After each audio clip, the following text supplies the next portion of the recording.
ช่วงบ่ายเราอาจจะง่วงกันนิดหน่อยนะครับเดี๋ยวพอ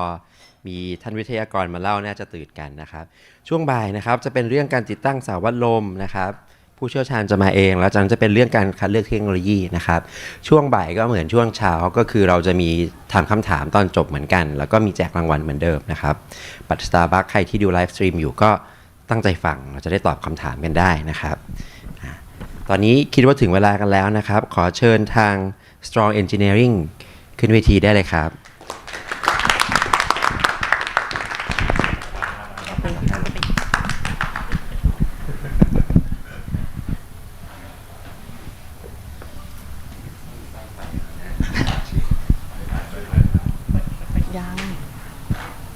ยังไม่ขึ้นเอาไปส่งให้พี่นุชแน่เลย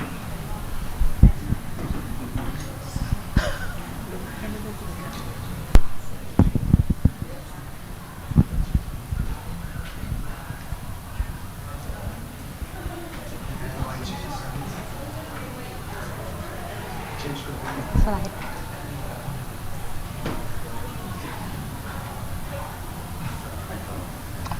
สลับสวัสดีค่ะ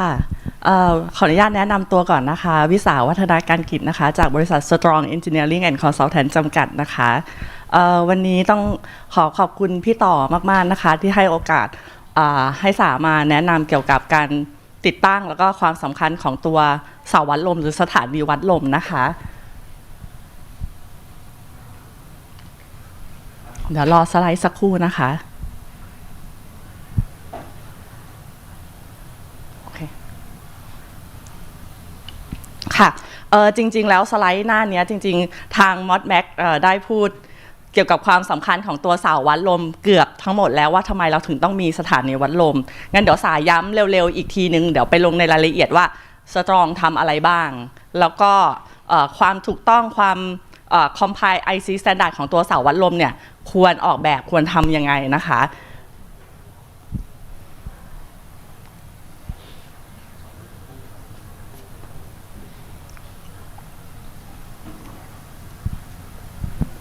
เดี๋ยวเราพูดกันไปคร่าวๆเลยก็ได้นะคะ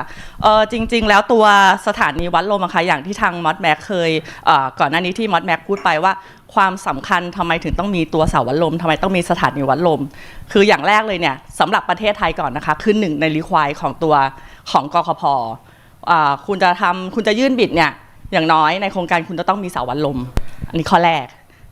ในประเทศไทยนะคะข้อที่2สมมุติว่าเราคิดว่าในลักษณะของ developer เนี่ยถ้าเรามองว่าพื้นที่ตรงนี้ดูจากglobal wind atlas หรือ wind map เนี่ยเรามองว่าพื้นที่ตรงนี้มีศักยภาพแล้วในความเป็นจริงที่ site location ที่เราดูเนี่ยมันมีศักยภาพจริงๆตามที่เราดูจากตัว wind map หรือเปล่าเพราะฉะนั้นเราจะต้องมาตั้งสถานีวัดลมที่ location จริงๆที่ site จริงๆ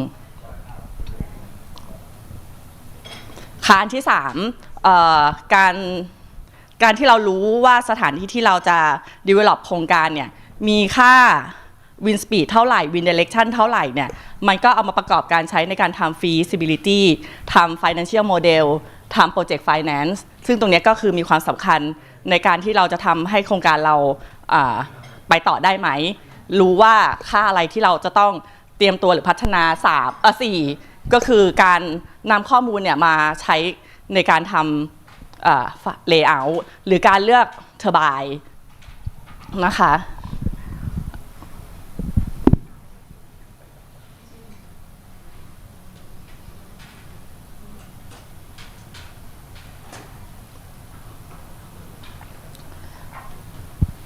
จากข้อมูลที่ทางมอดแม็กให้ไปเราพอรู้แล้วว่าความสำคัญของตัวสถานีวัดลมเนี่ยทำไมต้องมีแล้วก็อย่างที่สาวบอกไปเมื่อสักครู่นี้4ข้อความหลักๆ ที่ทำไมเราต้องมีสถานีวัดลมแต่ถ้าเราตั้งสถานีวัดลมแล้วเนี่ยเราควรจะตั้งหรือควรจะออกแบบให้ comply ตาม IEC standard เดี๋ยวเรามาดูpresentation ว่าเราจะออกแบบยังไงให้มัน comply IEC standard รอสไลด์สักครู่นะคะ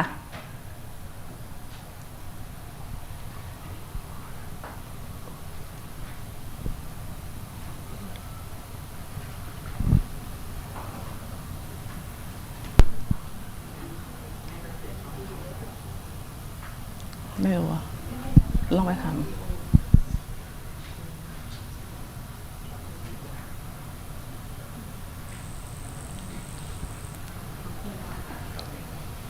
ยิ้มสวยๆไปก่อน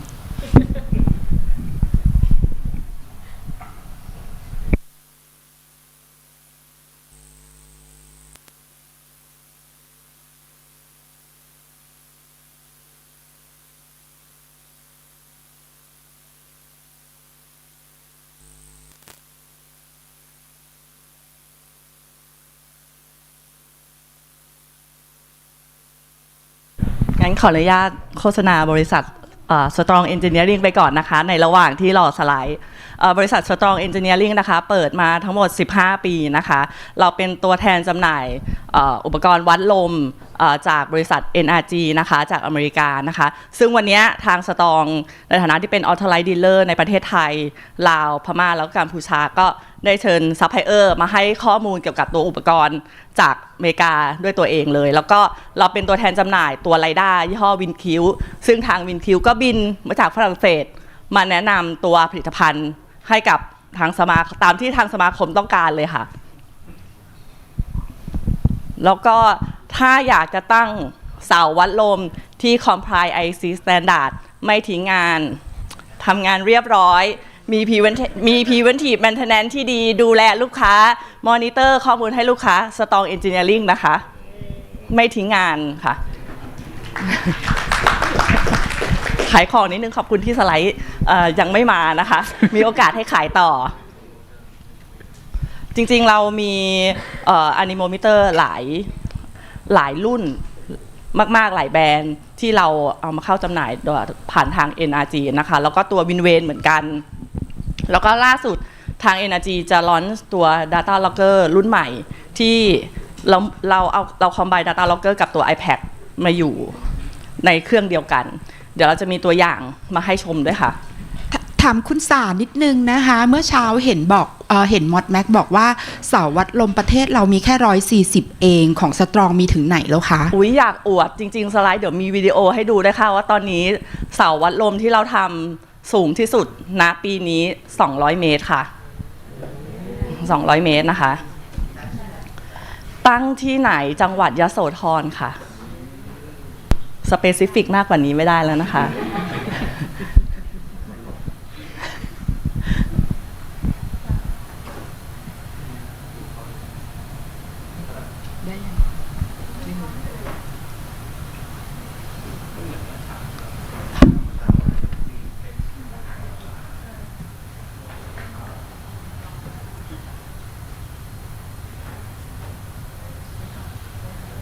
อันนี้วิดีโอเล่นไม่ได้ใช่ไหมคะ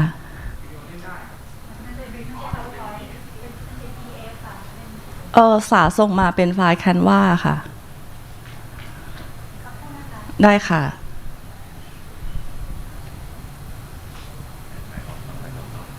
ขายของต่อได้ไหมคะค่ะจริงๆเสาวัดลมเราบอกราคาเป็นเล้งแล้วกันนะคะเพราะว่าราคาเนี่ยมันขึ้นอยู่กับความสูงเสาไซส์คอนดิชันแล้วก็จำนวนแล้วก็โมเดลของเซ็นเซอร์ราคาจะอยู่ในเล้งที่4ล้านถึง6ล้านค่ะเสาสูง140ถึง200เมตรค่ะเล้งนี้ค่ะเพราะว่าเดี๋ยวนี้120เมตรก็ไม่ได้ติดตั้งมามากกว่า5ปีแล้วค่ะจะอยู่ที่140 160 165 200ค่ะจำนวนเซ็นเซอร์เท่ากันไหมคะในแต่ละความสูงของเสาอะค่ะแล้วแต่ developer เลยค่ะก็มีอย่างเสา140เมตรติด anemometer 10 ตัวก็มีค่ะติดทั้งฝั่ง primary secondary ทุก level มีค่ะ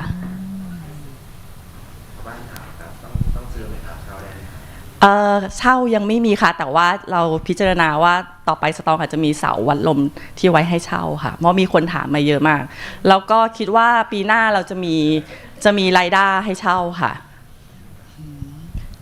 แพงไหมคะแพงไหมคะก็มีราคาพิเศษคุยหลังไมค์ได้ค่ะสำหรับสมาชิกสมาคมค่ะอันนี้บอกว่าเป็นสมาชิกสมาคมมีส่วนลดพิเศษให้ค่ะ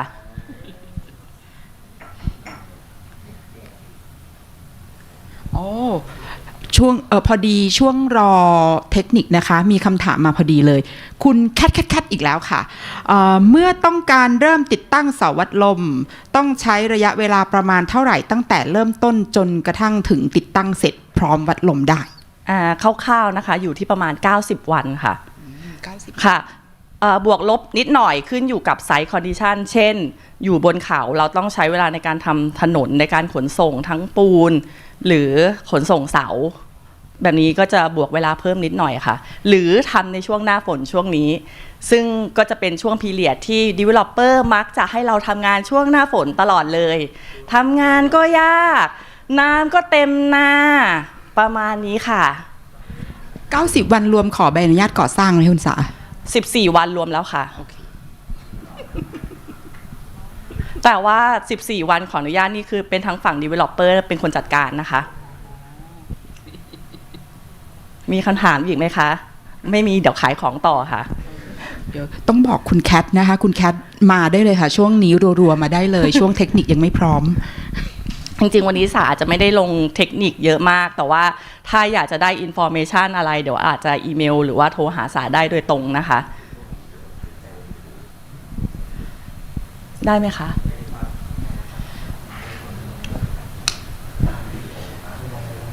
อันนี้ไปแล้วค่ะอันนี้สาขออนุญาตแนะนำแบบไวๆเพราะเดี๋ยวทาง Energy จะมาแนะนำ Product แต่ละตัวให้คือเอาง่ายๆว่าเสาวัดลม1ต้นควรจะประกอบไปด้วยตัวแรกนะคะ Anemometer คือสำคัญมากเป็นตัววัดความเร็วลมตัวที่2คือ Wind Direction Vane ก็คือวัดทิศทางลมนะคะอันด้านล่าง Temperature คือวัดอุณหภูมิแล้วก็ Barometer คือวัดความกดอากาศแล้วก็ humidity ก็คือวัดความชื้นส่วนตัวเราบอกว่าเราวัดแล้วเราเก็บข้อมูลยังไงก็เก็บที่ Data Locker ใน Data Locker จะมี SD card แล้วก็จะมีในตัว Data Locker เองเนี่ยก็จะมี internal memory ด้วยแล้วก็เราเก็บแล้วเราต้องเดินไปที่ไซต์ไป collect data ทุกวันเลยหรือเปล่าไม่ค่ะเรามีตัว communication ส่งทางอีเมลให้ทุกวันซึ่งก็คือตัว iPad ตัวนี้จะใส่ซิมการ์ดแล้วก็เราก็ configuration ว่าจะให้ส่งข้อมูลลมเนี่ยเป็น daily weekly monthly ทำได้หมดส่วนมากลูกค้าเรา developer หลายๆท่านที่นั่งที่นี่ก็คือใช้ตัวนี้ทั้งหมดแล้วก็ส่งเป็น daily ทุกวันค่ะแล้วก็สุดท้ายมีทาง ModMac ได้แนะนำไปแล้วก็คือตัว Lidar เป็น WinQ ซึ่งบริษัทเราก็เป็นตัวแทนจำหน่ายเหมือนกันค่ะ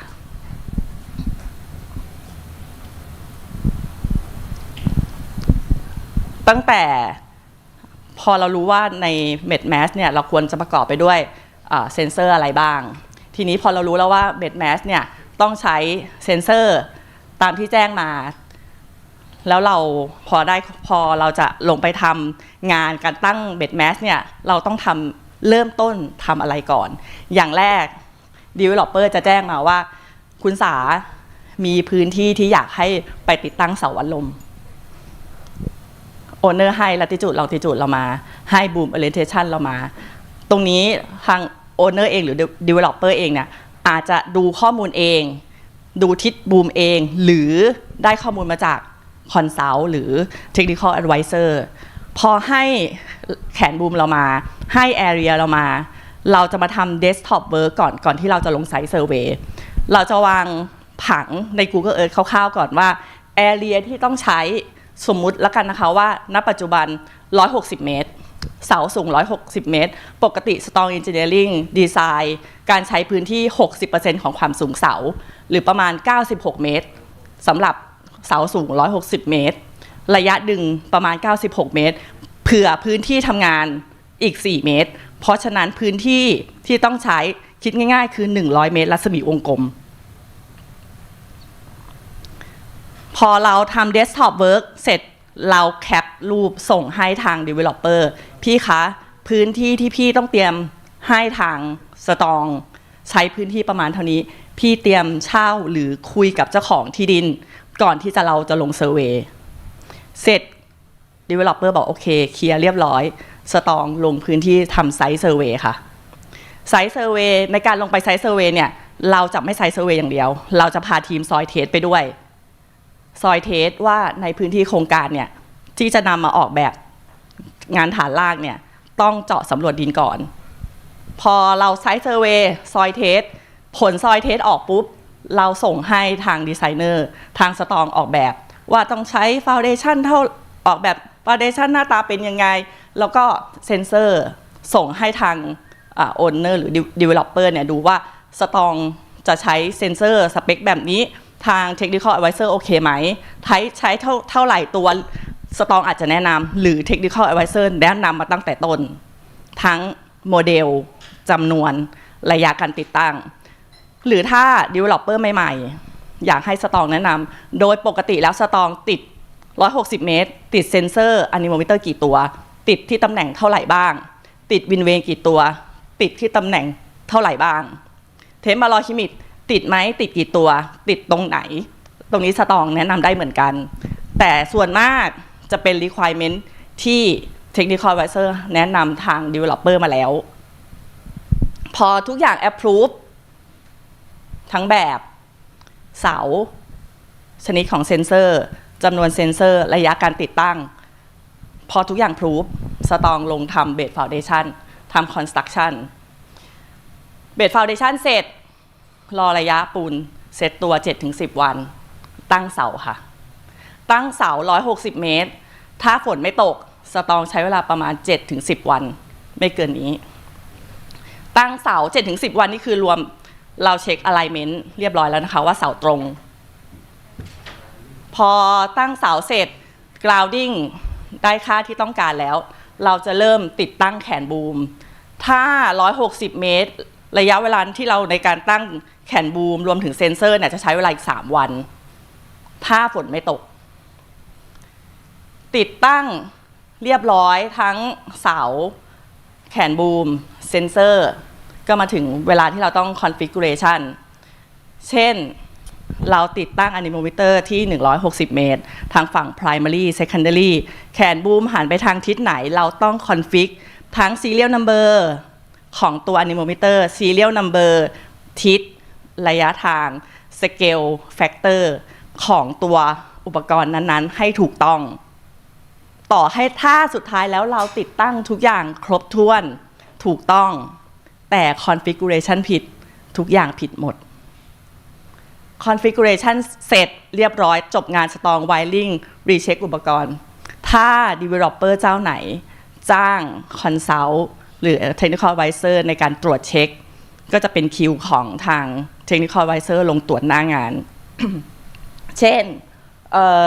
ติดอุปกรณ์ตามจำนวนที่จัดซื้อจัดจ้างไหมติดถูกตำแหน่งไหม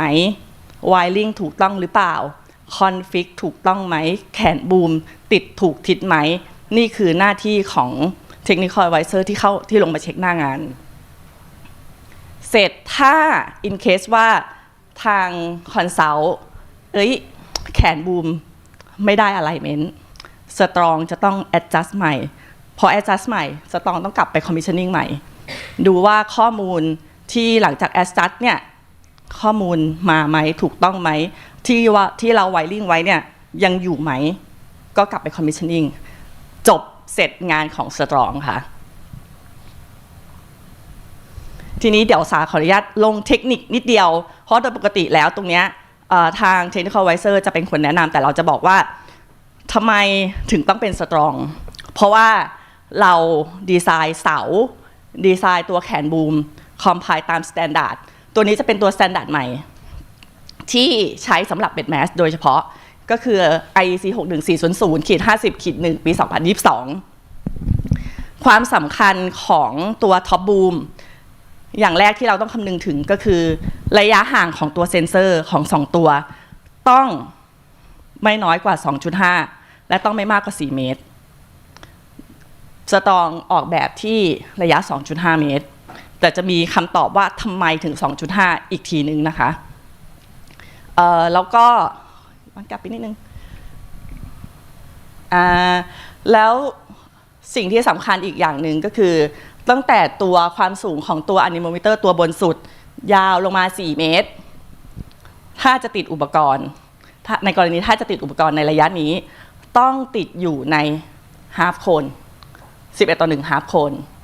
แต่สตรองออกแบบที่ว่าเราจะไม่ติดตรงนั้นเราจะออกแบบที่ติดต่ำกว่าลงมา4 เมตรเพื่อให้ทุกอย่างคอมพิวตาม IEC standard อีกนิดนึงค่ะแล้วตัวไลเซอร์ก็สำคัญเหมือนกันก็คือลักษณะการออกแบบความสูงของไลเซอร์ถ้าเราใช้ไปก็คือตัวดีนะคะถ้าเราใช้ไปขนาด0.สักอย่าง 0.5 แล้วกันนะคะคูณ 20D จะเท่ากับความสูงของไลเซอร์ที่ควรจะเป็นแต่อันนี้คือมากกว่าได้แต่น้อยกว่าไม่ได้ 20D เมื่อกี้ท็อปบูมอันนี้เป็นซิงเกิลบูมบ้างซิงเกิลบูมในลักษณะการออกแบบของซิงเกิลบูมของตัวอะนิโมมิเตอร์ถ้าเป็นสแตนดาร์ดเก่าตัว LM อะค่ะจะอยู่กลางไปแต่ถ้าตัวสแตนดาร์ดใหม่จะเป็นขอบไปของตัวเสาเพราะฉะนั้นตัวนี้ค่ะก็จะเป็นการหาซิงเกิลบูมของตัวอะนิโมมิเตอร์ตัว horizontal นะคะก็คือจะเป็น LM บวก 5.7 LM สตองจะใช้อันนี้คือ at least นะคะสตองจะใช้ LM บวก 6 LM ก็คือจะยาวกว่านิดนึงแล้วในส่วนของตัวไลเซอร์เหมือนกันค่ะเหมือนตัวบนมากกว่า 20D แต่ว่าทาง IC Standard เขามี recommend ไว้ว่าจริงๆเนี่ยใช้20เท่าของดีก็ได้แต่จะดีมากๆเลย recommend ก็คือ25เท่าความสูงของไลเซอร์ซึ่งสตองใช้25เท่าส่วนวินเซนเซอร์ถ้าแขนบูมของอะนิโมมิเตอร์ยาวเท่าไหร่ตัวแขนบูมแนวนอนของวินเวนเนี่ยหาร2เป็นอย่างน้อยประมาณนี้ทีนี้พอเราสาวบอกว่าเราคอมพิวต์แล้วเราติดตั้งเสร็จทุกอย่างตามสแตนดาร์ดแล้วเราจะต้องมาเช็คความถูกต้องอะไรบ้างก่อนที่เราจะเริ่มเก็บข้อมูลเราจะรู้ได้ยังไงว่าข้อมูลที่คุณสาวพูดมาเนี่ยมันถูกต้องเราเช็คกันยังไงอย่างแรกสาวบอกเช็คก่อนว่าอุปกรณ์เนี่ยติดตั้งถูกตำแหน่งไหมอย่างอันแรกเนี่ยค่ะเสาของสารเนี่ยที่สาวบอกว่าตอนนี้200 เมตรฮับไฮของตัวอะนิโมมิเตอร์ที่สูงนะตอนนี้คือ200 เมตรจะมีตัวอุปกรณ์ตัวหนึ่งสีเหลืองๆที่เช็คนี่ก็เป็นตัวบ่งชี้ว่าติดถูกแล้วนะ200 เมตรอันต่อมา boom orientation ก็สำคัญมากๆเราก็ใช้ก็จริงๆแล้วเนี่ยก่อนที่ตอนที่เราไปไซต์เซอร์เวย์ค่ะเราต้องมีการวางผังแล้วเช็คว่าแขนบูมเนี่ยหันไปทิศไหนกายหันไปทิศไหนตั้งแต่แรกแต่อันนี้เป็นการที่เราทำเสร็จแล้วเรามาครอสเช็คว่ามันบิดไหมมันบิดไปกี่องศาอันนี้ก็เป็นการเช็คเรื่อง boom orientation หลังจากนั้นก็มาเช็คเรื่อง tower alignment ถ้าเสาไม่ตรงนั่นหมายความว่าแขนบูมที่เราติดตั้งมันบิดเพราะฉะนั้นถ้า tower alignment ก็ต้องเช็คก่อนว่าติดตั้งเสาเนี่ยเสาตั้งตรงไหมเสาตั้งตรงมาเช็คแขนบูมสาตั้งถูกต้องไหมตั้งตรงไหมตามรูปเลยค่ะทุกเสาเช็คทุกเซกชันเช็คทุกแขนบูมที่ติดตั้งมีรูปประกอบรายงานทุกชิ้นที่เราติดตั้งอุปกรณ์ที่เราติดตั้งทุกตัวทั้งหมดทั้งมวลเช็คแล้วถูกต้องอย่างที่สาวบอกว่าติดถูกต้องคอนฟิกผิดทุกอย่างผิดหมดเพราะฉะนั้นก่อนที่เราจะลงหน้างานสตองจะมีการคอนฟิกเรชันข้อมูลก่อน1รอบที่ออฟฟิศมีการเทสเซนส์ก่อนที่จะลงติดตั้งมีการเทสอุปกรณ์ทุกตัวก่อนที่จะลงติดตั้งหน้างานเพราะฉะนั้นณวันที่เราเช็คเรามีการเทสเซนส์ให้ลูกค้าให้คอนซัลท์เรามีการรีเช็คเรามีการส่งตัว certification calibration เรามีการส่งตัวเอกสารว่าในแต่ละ channel สตองใช้อุปกรณ์อะไร serial อะไรslope offset ค่าเท่าไหร่ reference จากใบเซอร์พร้อมแนบใบเซอร์เพราะฉะนั้นนี่คือขอเช็คครั้งแรกลงหน้างานจะมี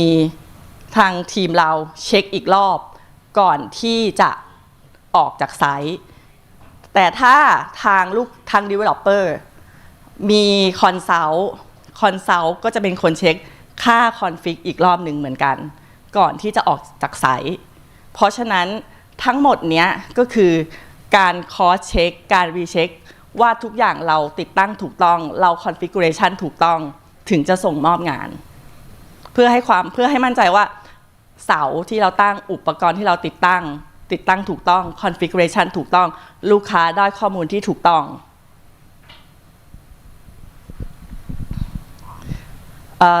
หลังจากที่เราติดตั้งแล้วเราปล่อยเสาทิ้งเลยไหมเหมือนอย่างที่มอสบอกไม่ได้นะคะเพราะว่าหลังจากโดยปกติแล้วเนี่ยถ้าสตองให้บริการหลังจากติดตั้งแล้วสตองจะเข้า preventive maintenance ให้2 ครั้งใน1 ปีแรกสมมุติว่าเราติดตั้งเสร็จเดือนมกราเดือนที่6เราจะลงไป preventive maintenance รอบที่1ครบ1 ปีเราไปอีกรอบหนึ่งแล้วในแต่ละรอบเราไปทำอะไรบ้างก่อนที่เราจะลงหน้างานเราจะขออนุญาตลูกค้าก่อนว่าขออนุญาตส่งข้อมูลหรือขอดูข้อมูลก่อนที่จะลงหน้างานว่ามีเซ็นเซอร์ตัวไหนบันทึกค่าผิดปกติไหมถ้ามีจะแจ้งให้ลูกค้าทราบก่อนแบตเตอรี่เสื่อมสภาพไหมเช็คก่อนที่จะลงหน้างานสมมติว่าทุกอย่างปกติสตองจะเตรียมสแปร์พาร์ทไปบ้างแต่ถ้าเราเห็นชัดจากข้อมูลเราจะแจ้งลูกค้าก่อนว่าพี่จะเปลี่ยนไหมจะเตรียมอุปกรณ์ไปให้อย่างตัวอย่างรูปด้านขวามือจะเห็นกราฟสี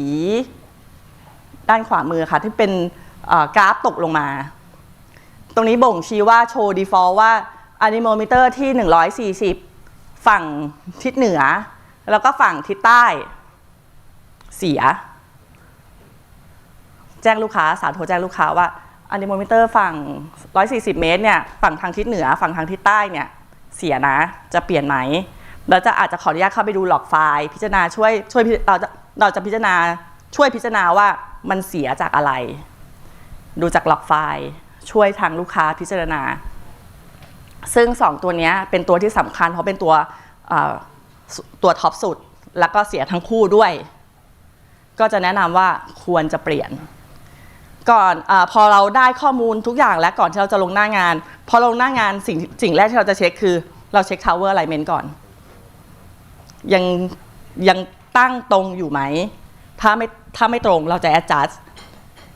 ถ้าเรา adjust เสร็จเรียบร้อยแล้วเสาตรงเรามาดูว่าแขนบูมยังอยู่ในทิศที่ถูกต้องหรือเปล่า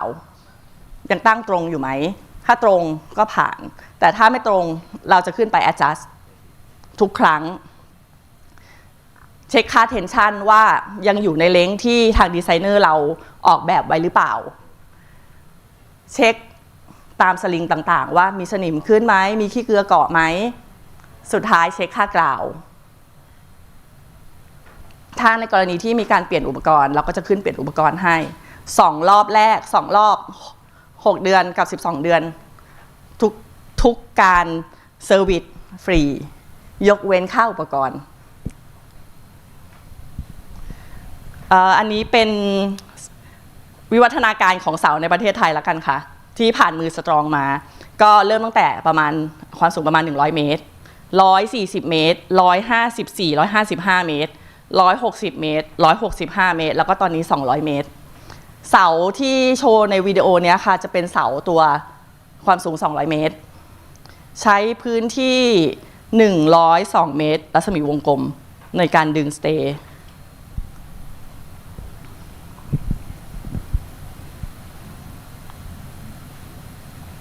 จริงๆหลายๆท่านในที่นี้น่าจะคุ้นเคยกับตัวเสาอารมณ์นี่ขออนุญาตไปหน้าถัดไปเลยนะคะอันนี้ก็คือเป็นงานที่ทางสตอง ทำอันแรกก็คือตอนที่เราไปใช้เซอร์เวย์นี้คือเป็นจริงๆนี้ยังยากเลเวล6งานที่ลาวแต่ยากแบบ9เต็ม10นี่คืองานที่พม่าคือเราต้องนั่งเกวียน6ชั่วโมงแล้วก็เดินเขาต่ออะไรแบบนี้ค่ะแล้วก็มีงาน end of warranty turbine inspection ที่เราทำเหมือนกันแล้วก็ตัวติดตั้งตัววินคิวที่ลาวอันนี้ภาพวิดีโอนี้จะเป็นตัว unbox ล่าสุดต้นปีที่ผ่านมาเหมือนกัน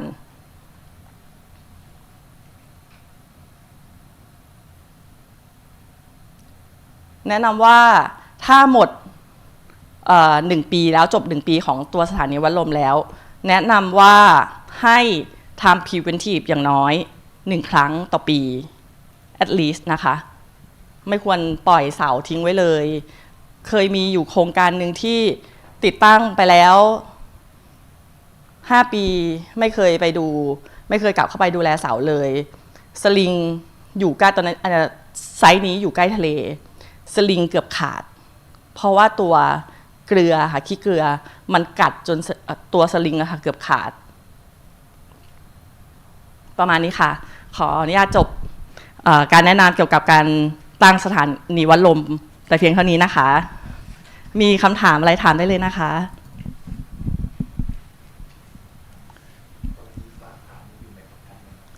Lightning ไม่อยู่ในวารันตีทุกกรณีเลยค่ะทุกตัวด้วยแผ่นดินไหวคือจริงๆตอนที่ออกแบบตัวเบดฟาวเดชันนะคะในค่าความปลอดภัยของเบดฟาวเดชันเนี่ยเราไม่ได้เอามาคิดยังไม่มีข้อกำหนดให้เราเอามาคิดค่ะคำถามออนไลน์ค่ะขอโทษนะคะถ้าเรื่องแขนบูมมี alignment มันเปลี่ยนนะครับจากเรื่องของพายุหรืออะไรอย่างเงี้ยอยู่ในประกันไหมครับแขนบูมใช่ไหมคะที่ขยับ ใช่ครับคือจริงๆแล้วค่ะถ้าในช่วง1 ปีแรกเนี่ยค่ะถ้ามันขยับจากการที่เรารู้เนี่ยแจ้งเราเข้าไปจัดเราไป adjust ให้แต่ใน1 ปีนี้แทบไม่มีขยับเลย3 ปีนี่ก็คือยังน้อยมากค่ะแต่ที่จะเสียจริงๆคือระบบกาวหายโดนตัดเกือบทุกไซต์กาวหายแล้วก็แผงโซล่าหายส่วนมากเป็นลักษณะนี้มากกว่า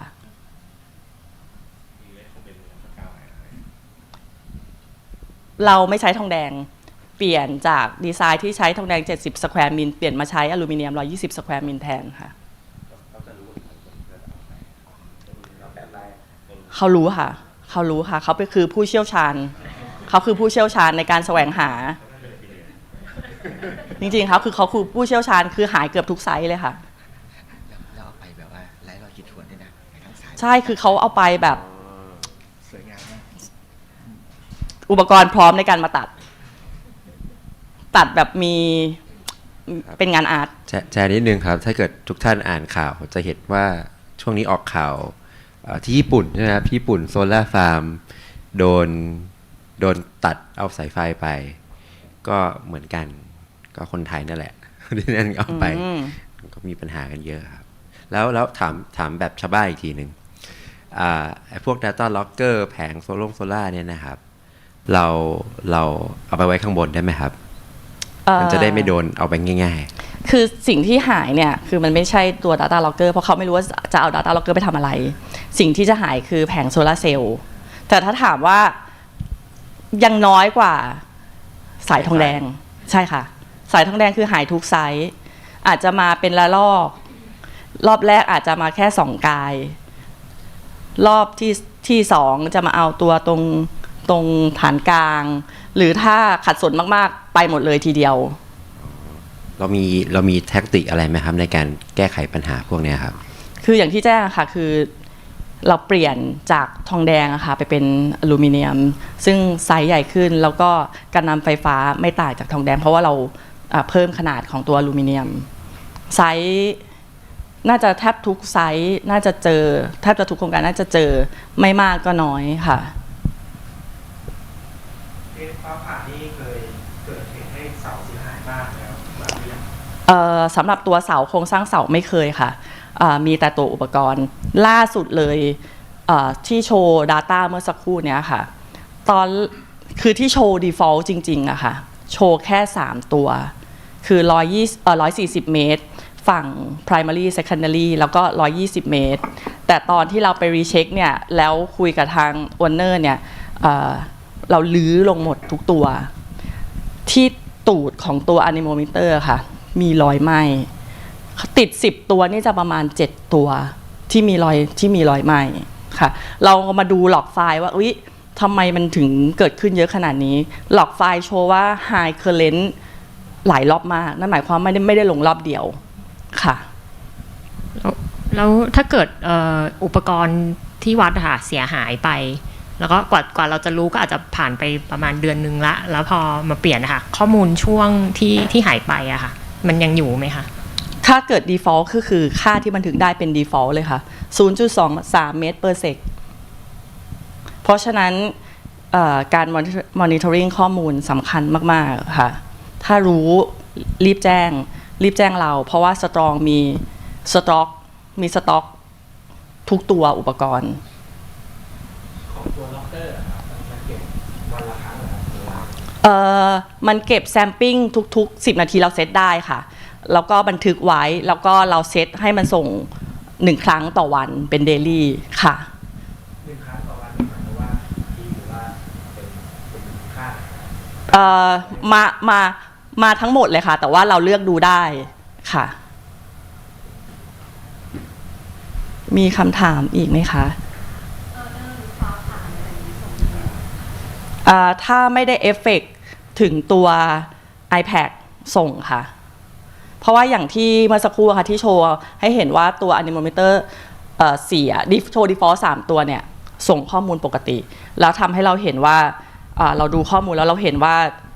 anemometer 3 ตัวนี้มันโชว์ default นะเราเลยลงไปดูเราแจ้งลูกค้าค่ะมีข้อมูลสอบถามเพิ่มเติมไหมคะคุณแคทเรามีวิธีเลือกทิศของแขนบูมยังไงครับทิศของแขนบูมใช่ไหมคะจริงๆแล้วดีไซน์จาก Windows ค่ะจากโลเคชันที่ทาง Developer เลือกจริงๆตรงนี้จริงๆสามารถปรึกษากับทาง Technical Advisor ModMac พร้อมที่จะให้คำแนะนำค่ะสมมุติว่า Developer บอกว่าดูแล้วจาก WinMap พื้นที่ตรงนี้พอมีศักยภาพฉันควรจะตั้งแขนบูมทิศไหนตรงนี้ทาง Technical Advisor แนะนำได้เลยเขาก็จะมีข้อมูลเอา latitude longitude ไปดูว่า Windows มาทิศไหน Energy มาทิศไหนควรจะตั้ง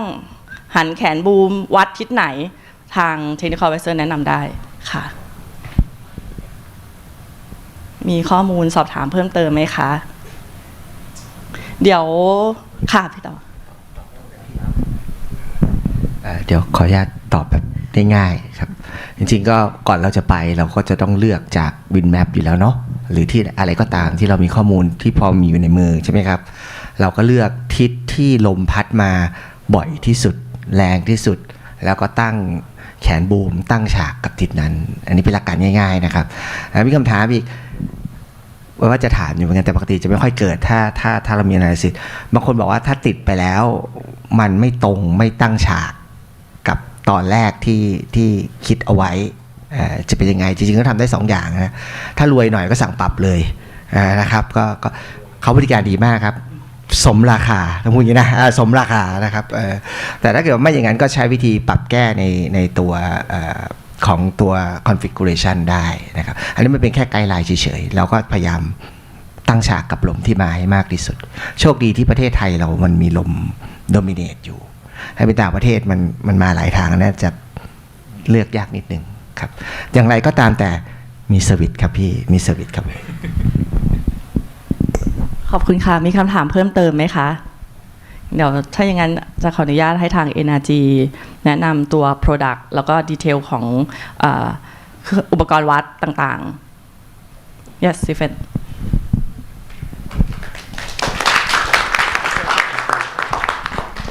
Thank you, Isa. Thank you for your very informative presentation there. It's important to note that WESA at Strong Engineering and NRG have in fact been partners for over a decade now, which I think is a true testament to the incredible work that she's doing in the region and the team at Strong Engineering. We're proud to have her as a premium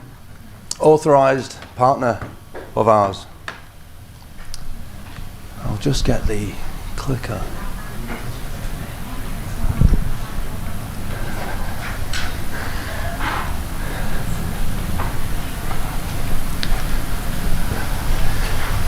So today I'd like to take us through a presentation on NRG systems. First of all, I'd just like to thank the team at the Thai Wind Association for the opportunity to present here today. It's really appreciated. It's a privilege to present at such a prestigious event here today. So a bit about NRG. So NRG was founded by an engineering married couple, I will say, with a real appetite for sustainability. They came to market in 1982 and have largely been recognised as a leader in wind resource assessment since then, and more recently become a leader in solar resource assessment and monitoring. The company became that attractive, I would say, to the market that it was acquired by ESCO's technology. They are a multi-billion-dollar organisation, and we were fortunate enough to be acquired by them as their lead renewable energy outfit. So based in Vermont, but we do have global presence. We've got offices in Europe, North America, India and Australia. So the mission of ours is essentially to shape the future with smart technologies and leave the planet better than how we found it. That's the goal. That's our mission that shapes us. And we do that through the bankability that we provide. So two kinds of bankability, which you can see there. One is obviously the corporate side, the money side of things. Again, backed by a multi-billion-dollar company. I guess what that does for customers, for clients, is it gives them a sense of reassurance and security that when you're dealing with a company like NRG, you're backed by a multi-billion-dollar organisation, which gives them a sense of longevity in what they do. And also we're talking about the financial grade data. So with the experience that we've gained over 40 years and the hardware that we are able to produce, that bankability here does refer to the financial viability, so the risk, essentially, of a wind project. So what we're able to do is provide data that gives the banks that willingness to fund a project. So our equipment paired with the strong capabilities of our partners does ensure that we are able to provide that high level, that high quality level of data it's only backed by we're one of a few companies that's backed by the large US banks, and that's typically down to our granularity of data, our high quality data. And when people come to NRG, whether they're a past client or a new client, there's a few words that you hear quite often, and we ask why. What's made you change or come to NRG, or why have you been with us for so long? And it's typically you'll hear the words, it's your reliability. So we know when we deal with NRG, we're going to get that seamless, that continuity of data right the way through the campaign. Another word we hear a lot is longevity. So we've got longevity in the market, again, being backed by that large organisation. And thirdly, it's durability. So being a global business, we have to ensure that our products will withstand environmental conditions all around the world. So those are the three words that we hear quite often, and we essentially do what we say we're going to do. Excuse me.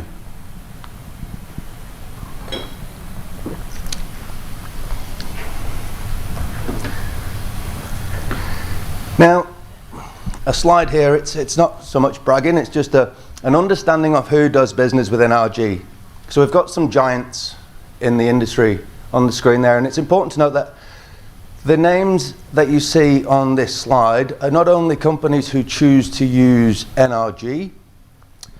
but they've also started to etch us in, they've specified us into the tenders. They understand the importance of good data, of solid data, and basically they're mitigating that exposure to risk by going to market and potentially getting an inferior product. So again, a testament to NRG for its product development and its partners that it uses. And it shows with the developers who choose to come back time and time again. I think one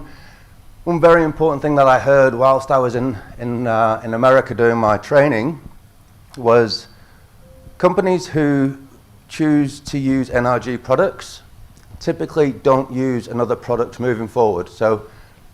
once they've started using NRG,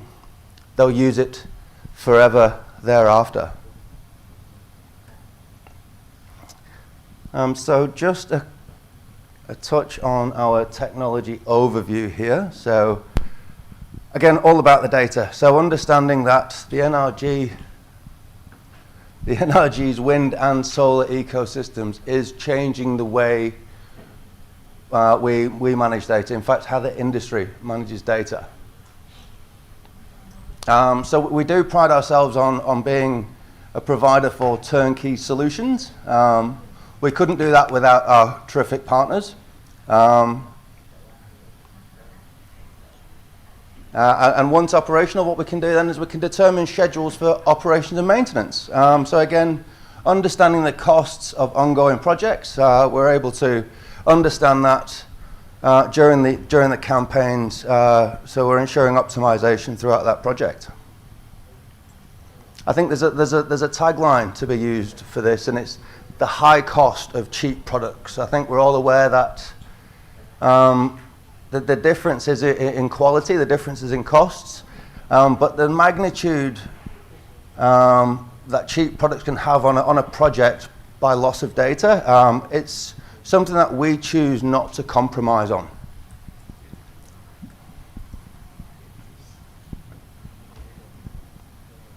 So 3 core businesses at NRG. More famously known for our wind resource assessment and optimization. That's our bread and butter, I would say, since 1982. That's where we've really gained our reputation in the industry as a leader in measurements. Secondly, we've got our solar resource assessment and monitoring. Again, it's a turnkey solution. It's become ever so more prevalent, especially in Australia, for the solar resource assessment side of things. It's increasing the value of sites more often than not. And it's giving them a more granular understanding of what to expect from the sites prior to construction, and then just a unique way of monitoring those systems thereafter with its native ecosystem of soiling measurement kits and R2 pyronometers. And thirdly, our bat deterrent system. So I'm not sure how many people are familiar with our bat deterrent systems, but again, it's a product unique to NRG. It is essentially a ultrasonic frequency that emits a noise, and it basically just deters the bat from the wind turbine blades. So again, in Australia, it's a huge issue for conservation and wind projects in terms of getting approvals for the wind farms, ethical approvals, and it basically slows down the project getting off the ground. But furthermore, they will essentially stop your turbines from turning if you have too many bat fatalities on your site. So what we've done is developed a product that not only helps mitigate the loss of bats, but also ensures that your projects are working at the sort of highest standard. So a little bit more about it. So I'll just, as you can see here, sorry, I've just missed a couple there. Just with our bat deterrent system, so you can see it's just a magnetic device that can be installed either on the nacelle or on the down tower, and it just creates that sound field. So it's just deterring the bats from the turbines.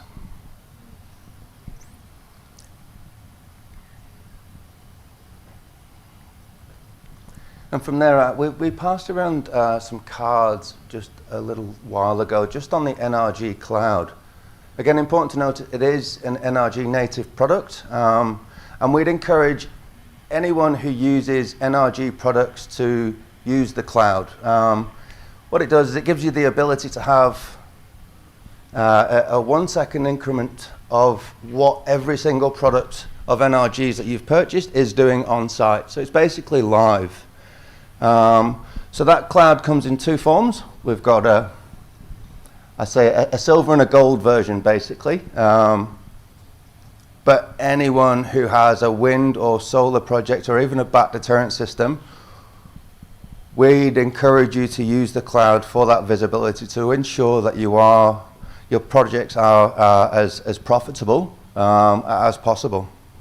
So we can do that in the form of setting notifications and the likes with the cloud. We'll know if an instrument is underperforming or if we need to address anything on site. The cloud will give us live notifications. So we can have access if you wish. We can monitor that with you, or you can keep all that information for yourselves. So wind and solar data, widgets to digits. So on the left, you'll see an array of NRG products, our sensors, and then into our logger. So there is a logger just on the front table here, which I'd encourage you all to have a look. I brought it all the way from Australia, especially for today. So please feel free to have a look through it and come to me with any questions if you have any.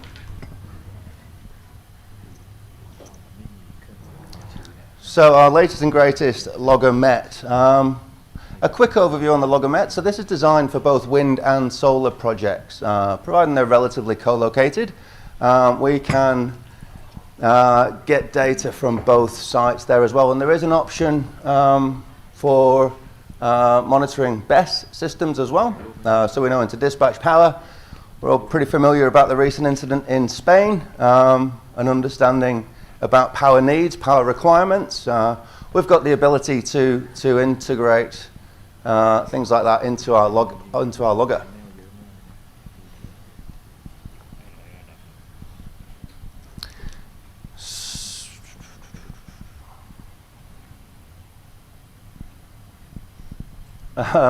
So our wind portfolio, so products that we've got on our Met Solutions overview. So tower-based WRA, our own data loggers and comms, our own instruments and sensors, and our RPS and NRG cloud. So again, just to note, it's a native ecosystem. Whilst NRG is an OEM, and we do have the flexibility to integrate third-party sensors and instruments, we would encourage anyone who's doing a campaign to use the full suite of NRG equipment where possible. So we can just see some of the market evolution. So 2025, it still is towers and standalone RDSs. Some developers are deploying just RSDs alone, certainly in simple terrains. The more complex terrains, we're seeing the deployment of RSD depending on the developer, but most employ short-term mast adjacent to the RSD and calibrate before and after the measurement campaign.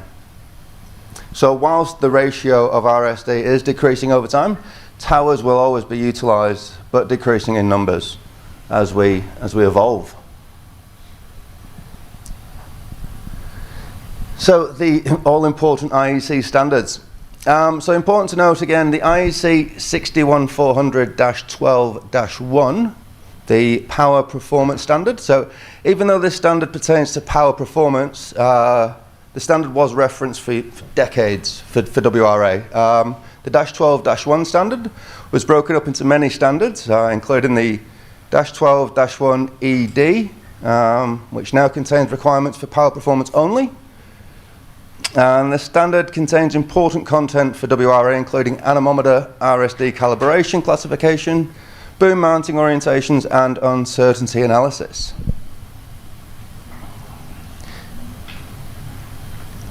So the committee draft for the IEC 61400-15 we expect to be released by the end of this year. The long-awaited wind resource assessment standard, I think it's been about 10 years since the last one. So we're expecting guidance on towers, remote sensing, in-situ sensing, boom setup orientations. They're all now contained in the IEC 61400-50-1, as well as the wind resource assessment handbook. This is still an excellent reference for measurement station instrumentation and data collection.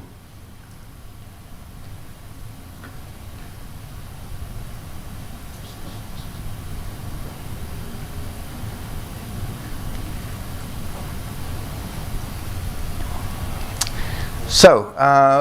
when a tower is lower than the hull pipe, which is typically every time, developers frequently deploy the RSD co-located near a met mast. This reduces uncertainty by measuring at hull pipe within RSD, and of course, due to the cost, not all met masts will have co-located RSDs. So developers deploy as many 60-meter towers as possible to reduce horizontal extrapolation, uncertainty, which several RSDs to measure shear at key locations. So it is advantageous to deploy two temperature sensors, one at 2 meters and one at the top of the tower to measure the atmospheric stability. I've been to Thailand a couple of times. I haven't seen ice yet, but some of these products are well known for for being in their icy environment. So not likely a consideration here in Thailand. And we've also got a heated anemometer sensor there, which is typically deployed.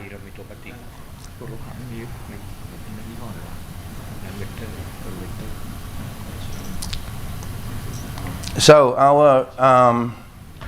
one of our probably the most famous products at the moment is our SimPro, Symphony Pro Logger. So our high-res, high-accuracy measurements. We have obviously moved into the logger met. What I can tell you is that with the 43 years of experience, we've learnt what works, and we've also learnt to listen to the market and its requirements. With that, we have made some functionality changes to the new logger. We've kept some of the older functions, which we've again listened to the market. We've heard their needs, heard what they'd like us to keep, and we've just added some new functionality just to keep ahead of market trends and ensure that we are in a position to facilitate any requirements on the sites. Again, no on-site programmable required. It's all remotely configured. Again, ease of use and essentially a lot of cost savings by not having to be on site to do that. So again, this is just an example of our MET data logger. So the next generation for wind and solar resource assessment and monitoring.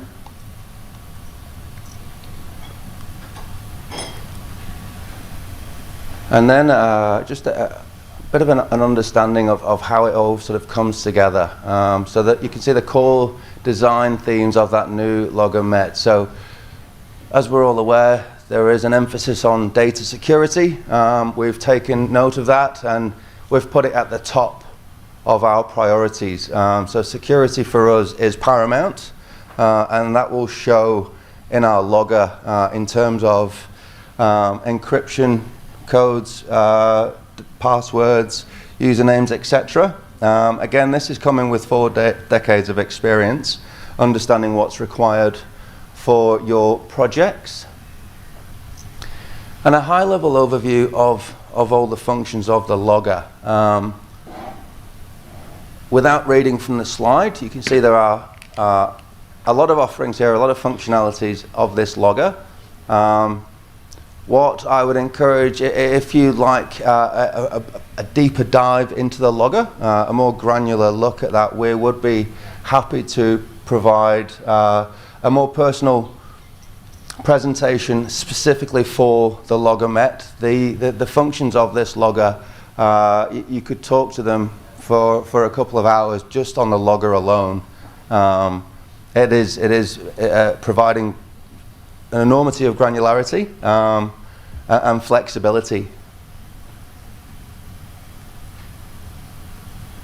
Again, just some of the analog channels across the top, some of the counter channels through the center, and then the serial channels on the bottom there. So data and connectivity. So from our WRA or our SRA, we'll go through to the NRG cloud. Again, keeping visibility, transparency is key there. So all remotely accessed. If there's any upgrades that are required, any firmware updates, we can do that remotely. There's no need to go to site to physically change anything, and then it will be on your web face or however you choose to access that data, whether it's your mobile, your tablet, or your computer. An example there of how some of that data will come across.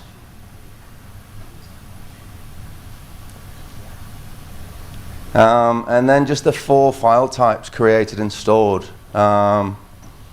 again, hourly data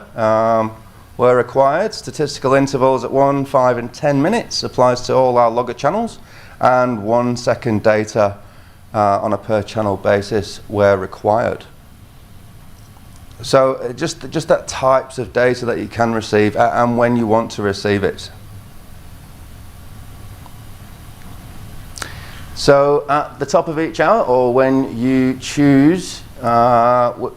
we've heard from our beta testing, a lot of people are doing it at the end of their business day. So they'll get a data drop at 5 p.m. or 6 p.m. in the day, whenever it may be. And you can also choose to have your password changed at that exact same time as well. So again, just keeping security paramount. And those files can be transferred either through SFTP, SMTP, or with TLS.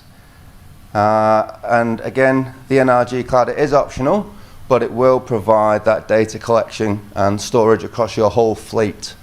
So again, considering that it's an add-on, it's a value add, and it's free, we'd strongly encourage you to implement this on all projects, as well as our Python package as well.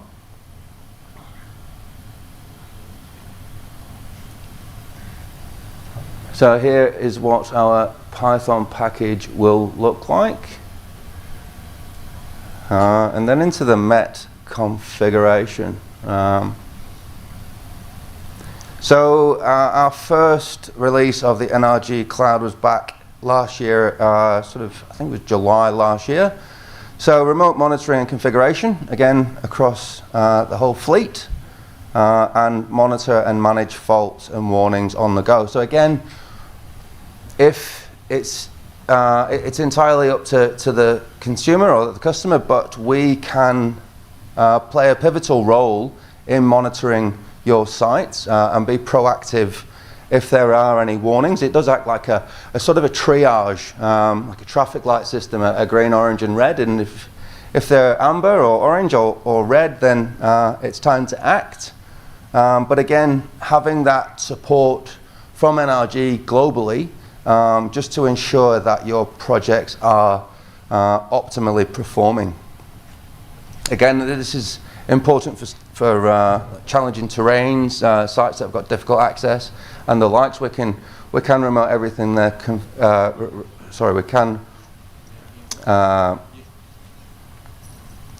We can remotely access that information.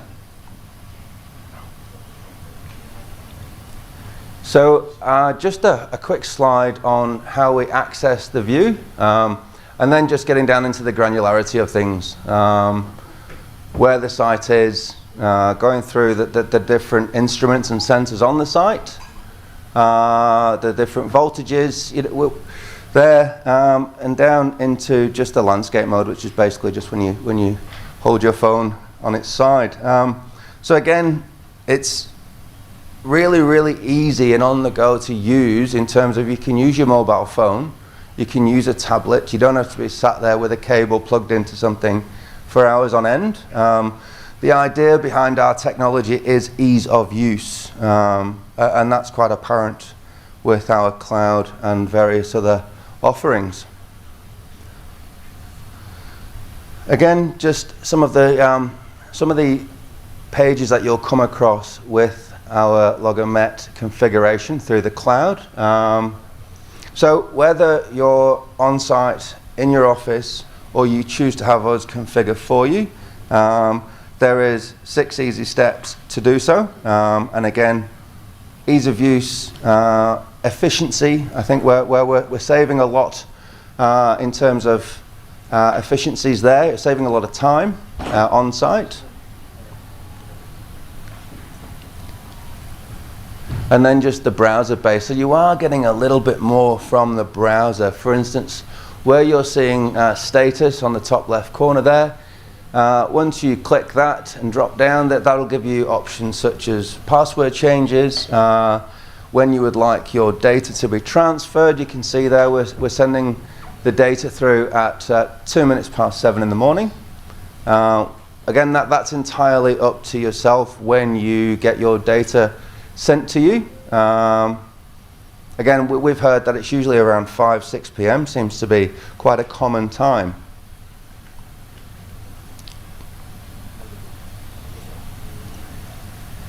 So, web-based solutions for integrating and managing wind and solar resource assessment. So, automatic ingestion and outputs of data that can be viewed, shared and stored. So it's unlimited to how many users you can have for this cloud. We typically see companies asking for 3. There will be a senior representative from the company who will have access. There will be an engineer, and then there will be somebody on site, typically, who will have a login, and then a password accordingly. What's important to know, every time that the data is accessed, it's time-stamped, so we can see when it was accessed, and we can also see who accessed it and where. So designed to ensure data completeness and accuracy throughout your wind and solar campaigns. So automated data storage, as we've mentioned previously. The remote configuration, which we've heard from the market is one of the highest priorities. It's just that remote configuration is on a list of high priorities for clients. The comprehensive fleet management, which we've discussed through the cloud, and then any existing workflow integrations. So it'll essentially become your daily go-to to understand what's going on at your site and what needs to be done in the near future in terms of O&M or anything like that. And then the remote configuration. So premium features, enhancing your fleet with additional alerting. This is what I was talking about in terms of the triage of faults. So you'll get a watch warning or critical. A watch warning or a critical for any issues that may need addressing. We hope to just see the yellow icon, but obviously if there is a warning or a critical notification, if you have allowed NRG to be a part of your monitoring, then you'll find that we are typically the proactive part in the piece, and we'll be in touch relatively immediately from the notification. Someone from our global team will be in touch to let you know that attention is required there.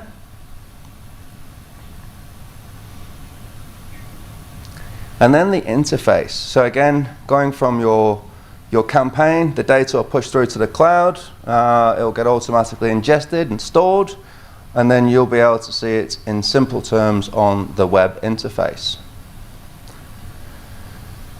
So enhancing your pipelines with APIs. So converting your RLD to RWD files. exporting jobs are popular and downloading data in text format. And then upload APIs, import RLD and CSV files to existing sites in the NRG cloud. So I think what's important to note there is even if you do have the NRG cloud, but you choose to keep your current monitoring platform, however that is, whatever it is you use, we can transfer it from the cloud to your chosen platform for data. And if we have to, we can even bypass the cloud. But as I mentioned previously, we would ideally prefer you to utilize this service for optimization, but we can bypass it or we can in turn transfer that data however you would like. So all these pictures here are actually of our team in the States, but I think what it outlines is the portfolio of services that we provide. So project management and field services, fortunately in this region, that comes in the form of strong engineering. Again, just providing an outstanding service for us here in this region. They're able to provide us with the field services required for our campaigns. The cloud widgets to digits, and then the services from NRG, so solar site monitoring, bat deterrent monitoring, and so on. Again, you can't beat a good selfie online. I think the guys seem to take one on every site that they attend. So a dedicated technical support team. My colleague here, Virpal Kerr, in front of me, she's actually the head of technical advisory for the region. Comes with a background of electrical engineering and a keen appetite for supporting whenever required. So again, supported with global presence, global technical support, and the team is there ready and waiting. And finally, I just want to call out the importance of how we do business. So whilst I'm based in Australia, it's relatively local comparing to most of our other offices, but wherever we do business, we've got local expertise. Again, that's a big shout out to Strong Engineering for their outstanding work. But having that local presence really makes a difference to the success of our business. And another bullet point that I'd just like to call out is the lifetime tech support. So NRG isn't a company that you just do a transaction with. It's not we wouldn't regard ourselves as a transactional company. We're a company that we pride ourselves in long-term partnerships. When we bring a product to market,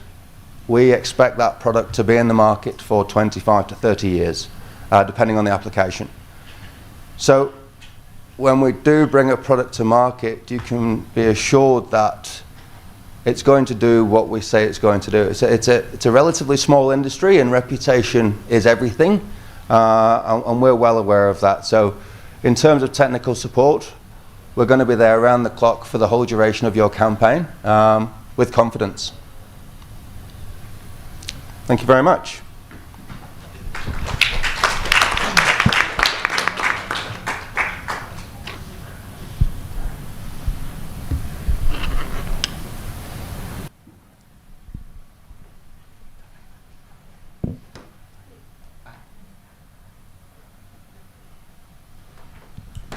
Hi,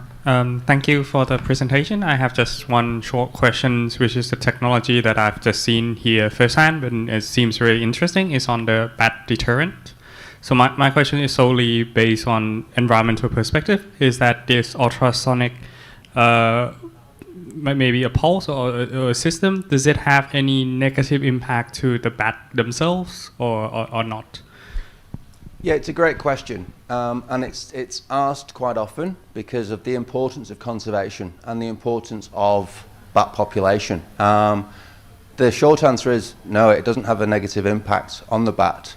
What it does, there's an analogy we'd use to reference what it does, and it's kind of, you're familiar with driving in the early morning, you'll get the sun rising, and you're driving and it just distracts you a little bit, it puts you off. That's very much what the bat deterrent, what the acoustic deterrent is doing to the bat. So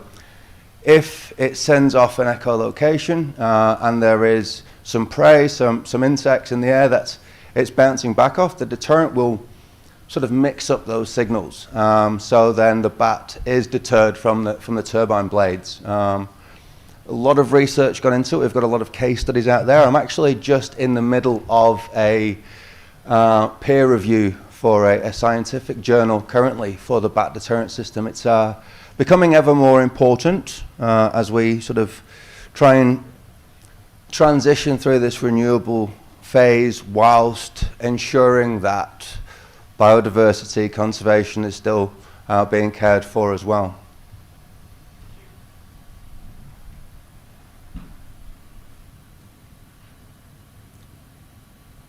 อันไหนอีกไหมครับยกมือได้นะครับ Can we also chase away birds? Can we chase away birds with your bat deterrent system? Any chance of developing a bird deterrent system? I wish. It's funny you ask because we were approached recently from an airfield, an airport. It was for typically light aircrafts, but suffered tremendously with bird strikes, which was affecting takeoff, landing. So we were approached to see if our technology could be adapted to deterring birds, but unfortunately not at this stage. There's a bird in particular that's causing huge effects on wind farms in Australia. It's called the brolga, but it's an echolocation device. It's an ultrasonic frequency, so unfortunately it doesn't affect the birds. But as soon as we do develop something, if we do, I'm sure it'll be a very popular device. เรามีคำถามเพิ่มเติมไหมครับ มีจากทางแชทไหมครับ ครับ ครับ โอเค งั้นข้ามไปเลยแล้วกัน เพราะว่าหมดแล้ว โอเค ครับ I think we have to move on to the next topic. Thank you for your presentation.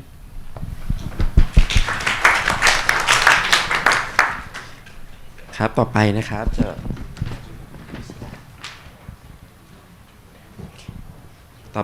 จะเป็นหัวข้อการเลือกเทคโนโลยีนะครับ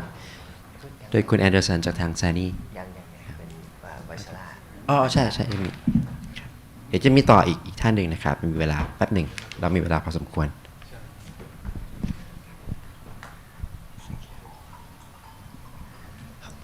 Thank you very much.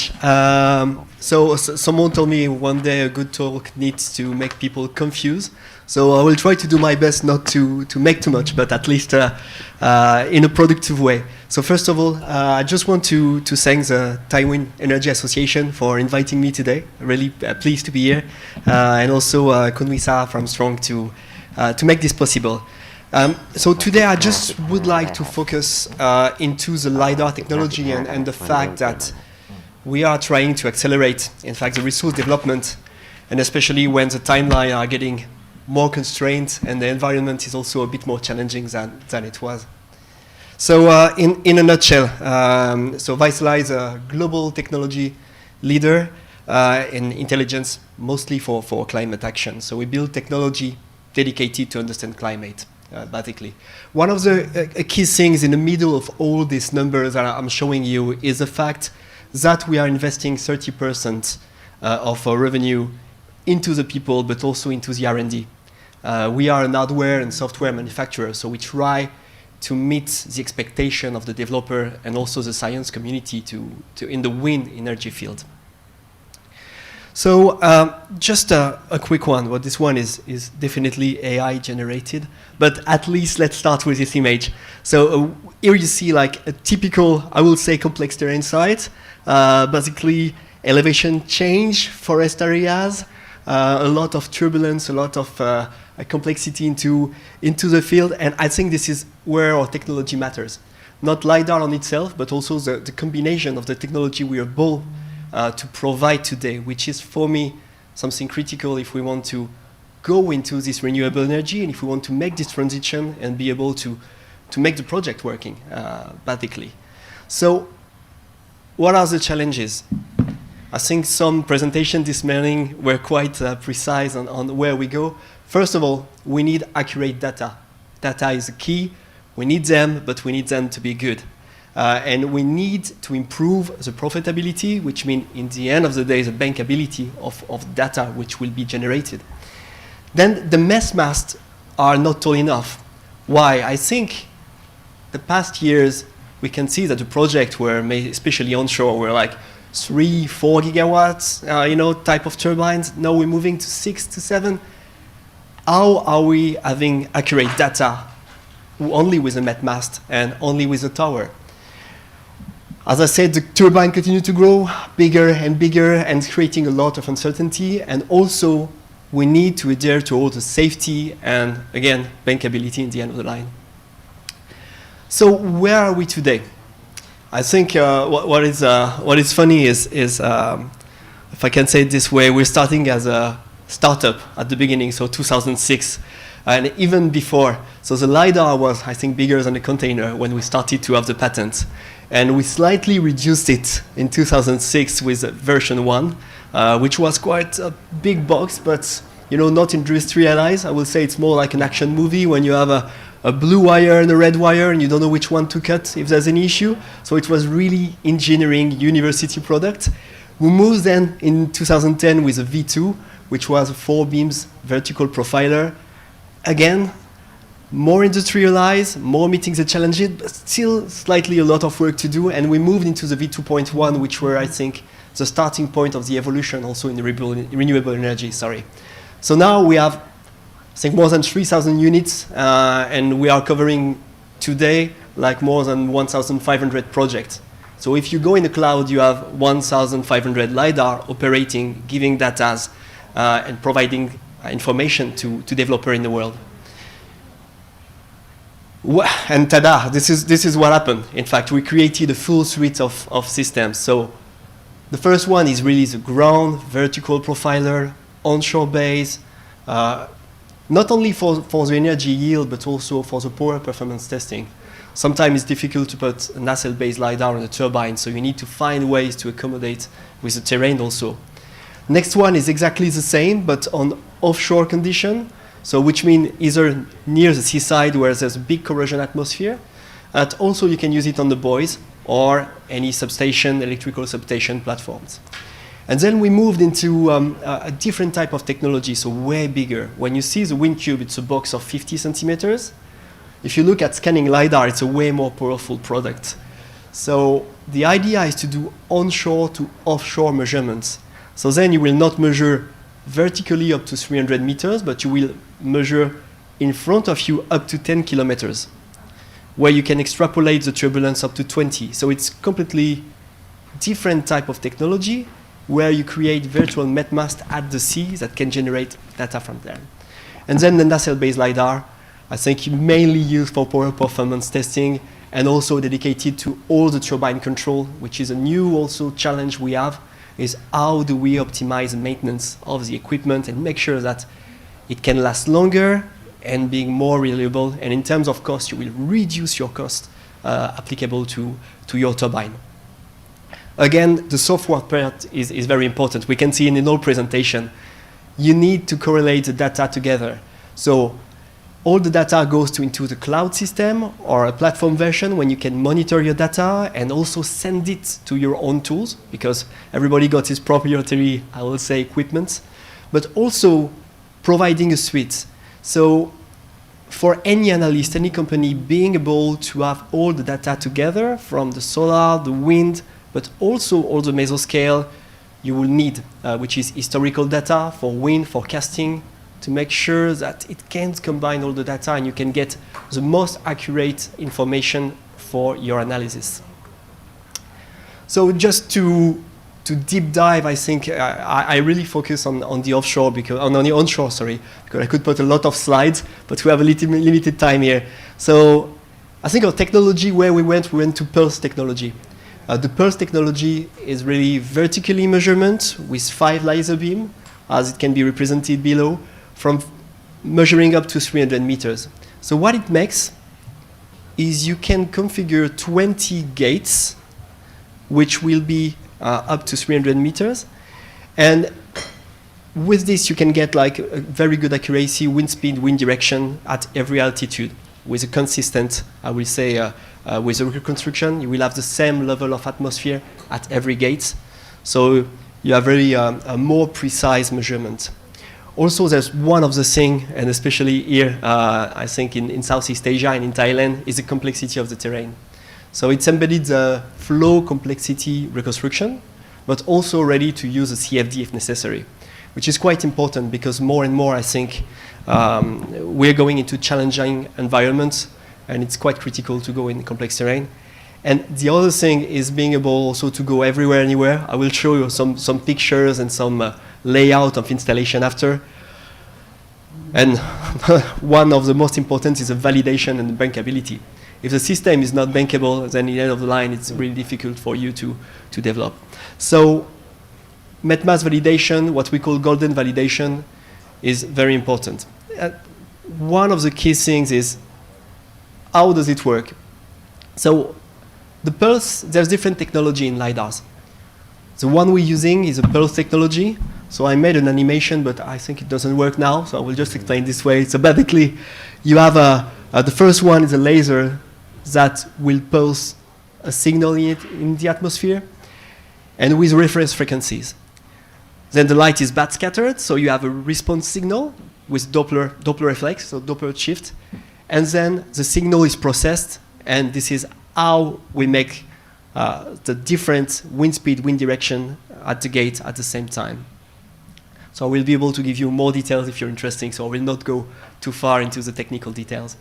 But basically, one of the key advantages of our pulse technology and what we developed since more than 20 years is now you have a complete wind profile in less than 1 second.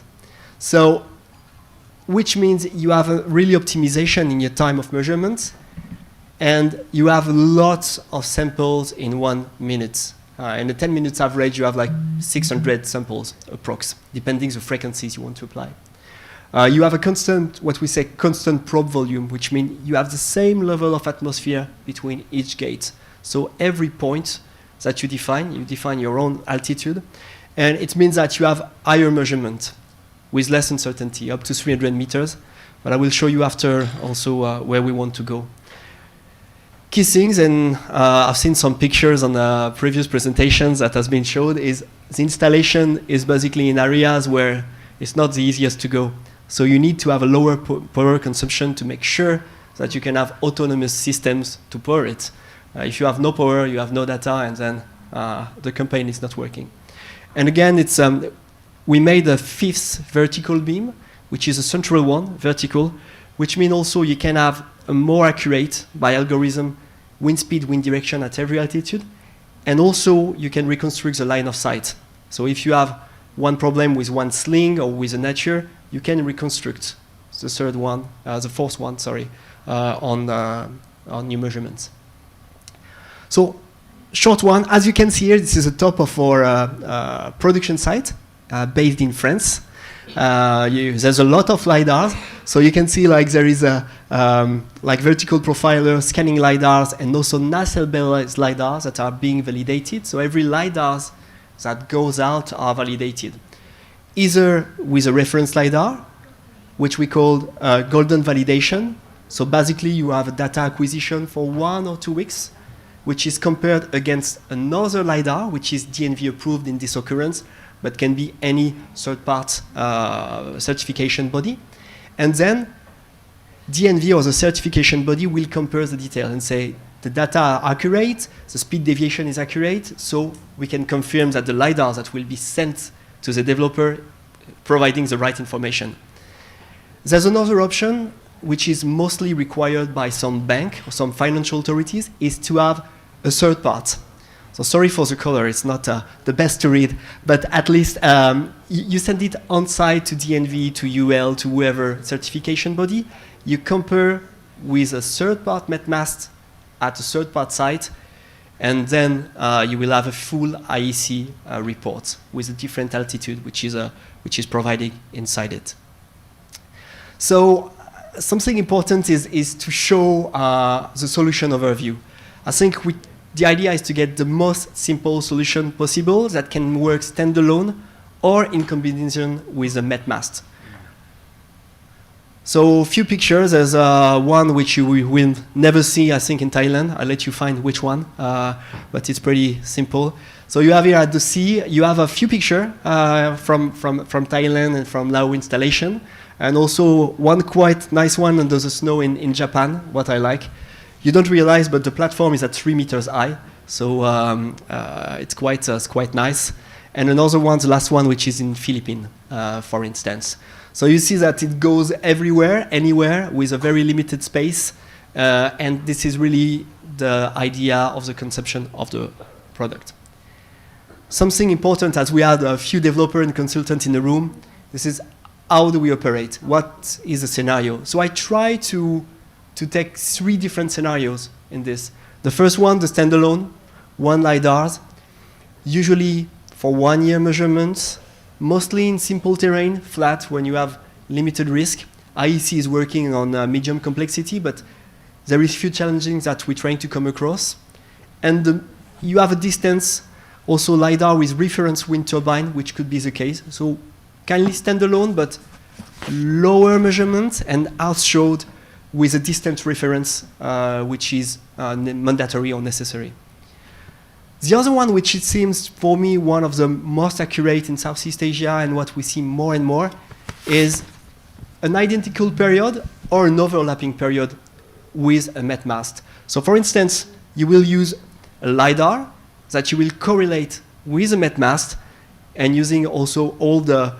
distance and correlation and correction, so you can make your measurement, and then you can see that it will help to have this difference and the correction between the met mast height and also the LiDAR height. And the overlapping,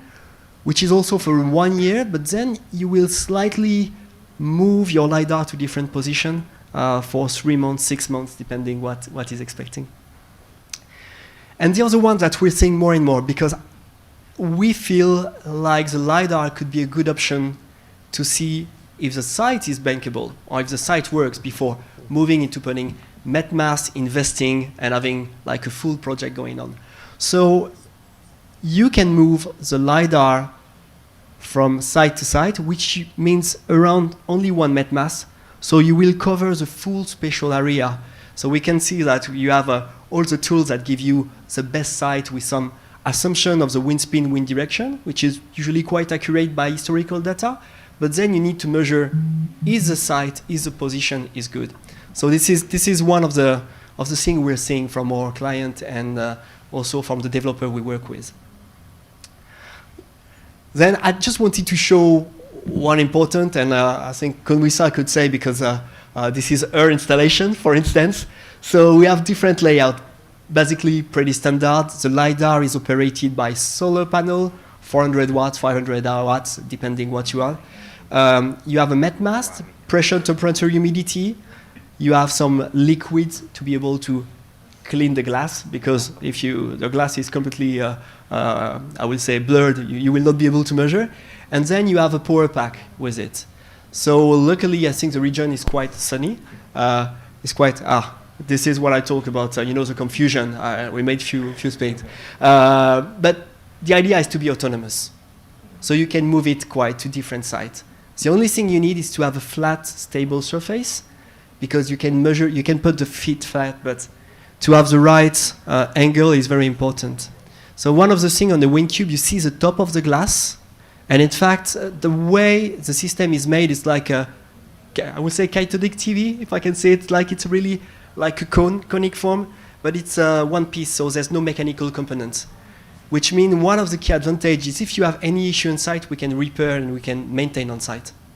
So there's no need to move the LiDAR out of Thailand, out of any countries. So that's one of the key advantages of the technology. It's really one standalone component in it. Now there's a big question. Where are we going? I was talking about challenges, and this is, as Vaisala and as software or hardware manufacturer, we need to move forward. So what are the challenges?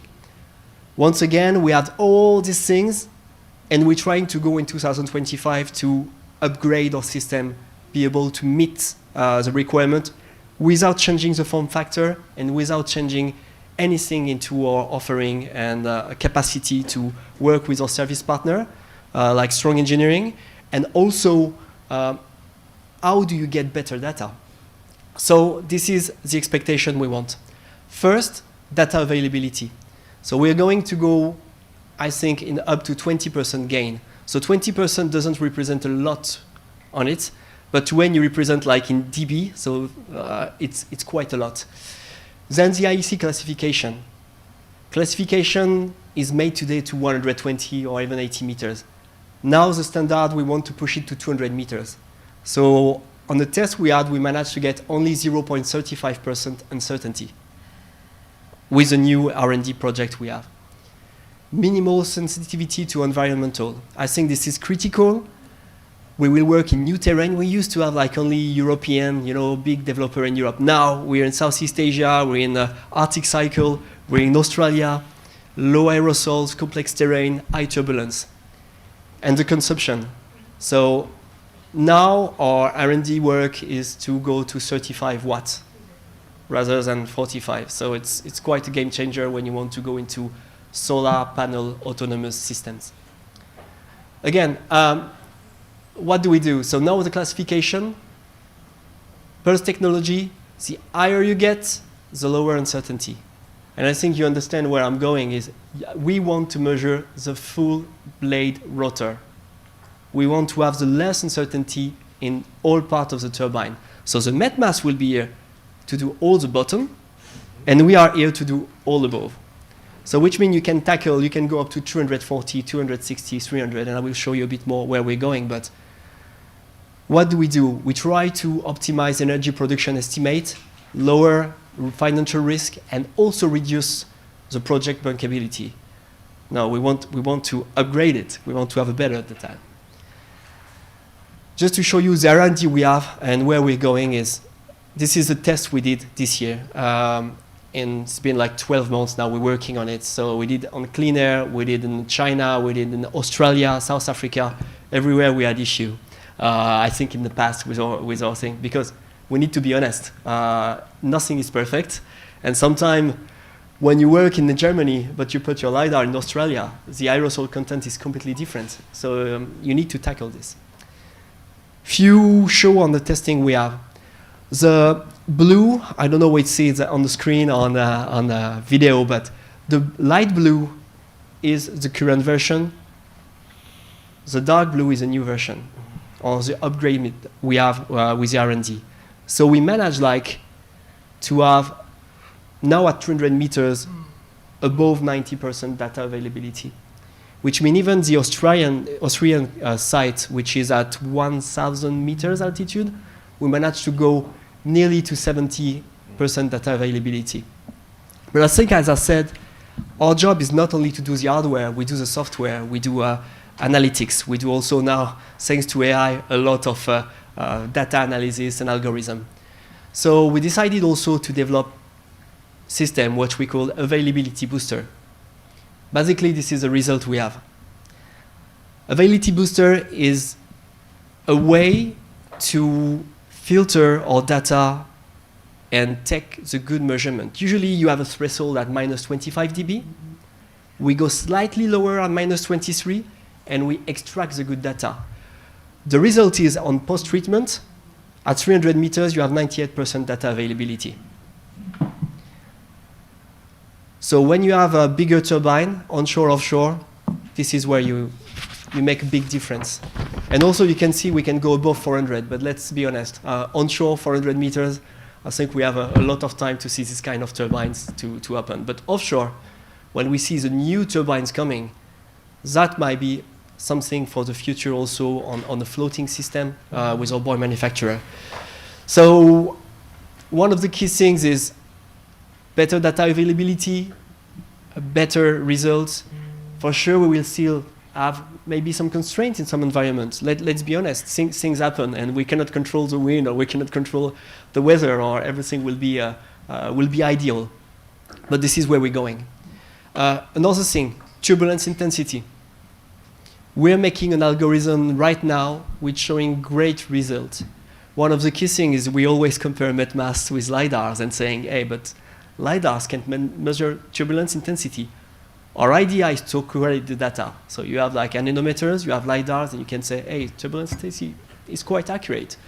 We have correlation between the two data. So this is where we want to go. Another one, and just to conclude, this is to resume, I think, what a LiDAR and a met mast can make. So first of all, we're not here to replace every met mast, but we're here to make the wind measurement faster, easier, and I think with less uncertainty. So when you look at it, this is what I said before, but you have the met mast that give a very good, insightful data at the lower altitude, and then we correlate with the LiDAR to work on the higher altitude, which means you can also correlate the turbulence at one point, you can upgrade also your data availability, and I think definitely I'm with a lot of people in the communities that want to make the renewable energy progress and being developed. And I think Faisala and our product is there to help you out to develop your project here in Thailand.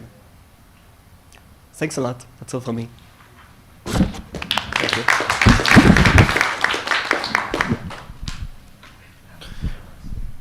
เรามีคำถามไหมครับ คิดว่าเรามีเวลาสำหรับคำถามสักข้อหนึ่งครับ ถ้าเรามี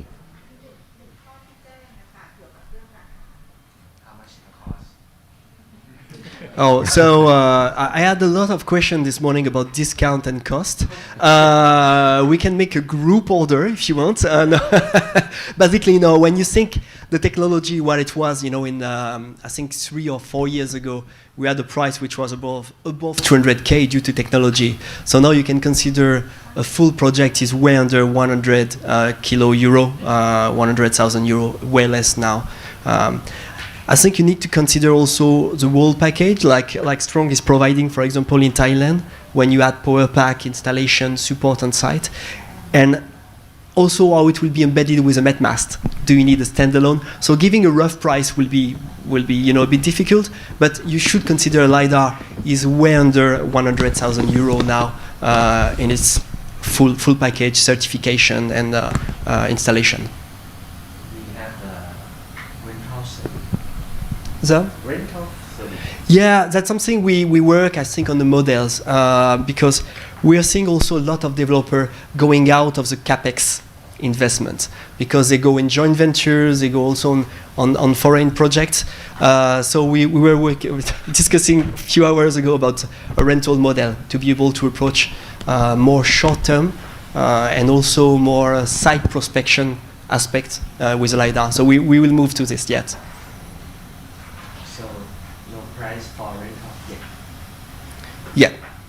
Yeah. Can discuss with Konwisa about it, but we'll be happy to support you. No problem.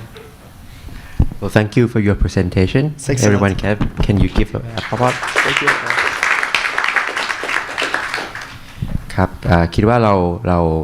ยังรักษาเวลาได้อยู่นะครับ เพราะว่าจริงๆเรามีเวลาเหลือพอสมควรยังไงขอเชิญวิทยากรท่านถัดไปขึ้นมาเลยแล้วกันนะครับจากทาง Sany นะครับการเลือกเทคโนโลยีที่เหมาะสมกับลักษณะของพื้นที่ครับ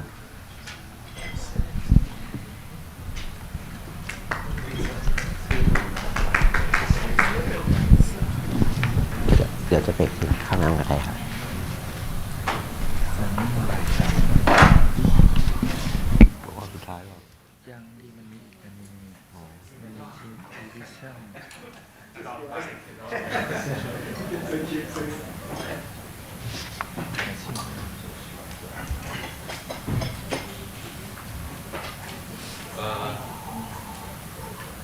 Hi everyone, I'm Anderson from Sany Renewable Energy, and it's a very great honor to be here to share some products and some understanding of the water resource assessment in Thailand. And first, please let me introduce about the Sany Renewable Energy. Actually, we belongs to the. Okay, thank you. We belongs to the Sany Group, and the Sany Group was established in 1989, and the total assessed is 14 billion USD today, and our sales volume reached to 20 billion USD, And we have 16,000 staffs all over the world, and also we have a different research center globally in Spain and in Germany and in United States. And our major product, we are major focus on the heavy machine industry manufacturing, and also currently we are focusing moving towards to the wind turbine manufacturer and solar manufacturer. And the Sany Group actually are divided into three subgroups.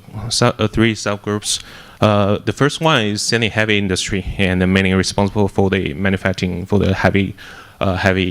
construction machinery, and the market value reached to 21.3 billion USD last month. And the second is the Sany International, which are responsible for the coal machinery, port machinery, and the market value reached to 3.1 billion. And we belong to the Sany Renewable Energy, which are focused on the wind and solar equipment manufacture, and our market value reached to 4.1 billion USD, and is the second ranking number 2 in the list of OEMs in China. And actually, Sany Group entered Thailand in a very early, and since 2099, and Sany Group is already beginning entered Thailand, but and that time is just a single construction machinery business, and now we are moving towards to for the business of solar, microgrid, and wind engineer, and we already have 33 warehouses in different regions in Thailand, and which can support all kinds of work and business, including wind power business for the development for the separate parts of storage. For example, we can storage different types of the main components for the wind turbine in different warehouses to help to improve the efficiency for the OEM teams. And our Sany Renewable Energy, actually, we are mainly focusing on two parts. The first one, as I mentioned, we are focusing on the wind turbine design and manufacturing. And the second, we also do the wind plant development. And last month, we just win a project in Siberia, and it's about 50 megawatts wind projects, and which is the first wind projects we plant in Europe. And so as the manufacturer, we are mainly focusing on the onshore wind turbine, and from last year, we also moving towards to the offshore wind turbine. And for some key components, we consist 100% in-house designing and manufacturing, and not only for the blades and for the gearbox, and also for the drivetrain. And also we have the very testing facilities, very huge testing facilities, which can maximum to 35 megawatts wind turbine in Beijing factory, because we believe that with the increase for the for your wind turbine rated power, and actually when you once you using some simulation software like Bladed or others simulation software, they must have some bias and uncertainties where you are simulating. So compare with the simulation results, we are more trusted our testing results, and we can now test all the major components and the blades in our factory.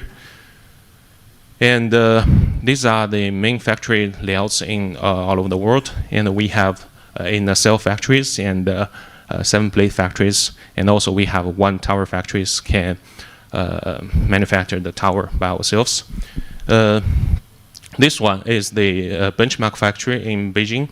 and it's China's first intelligent manufacturing, and which can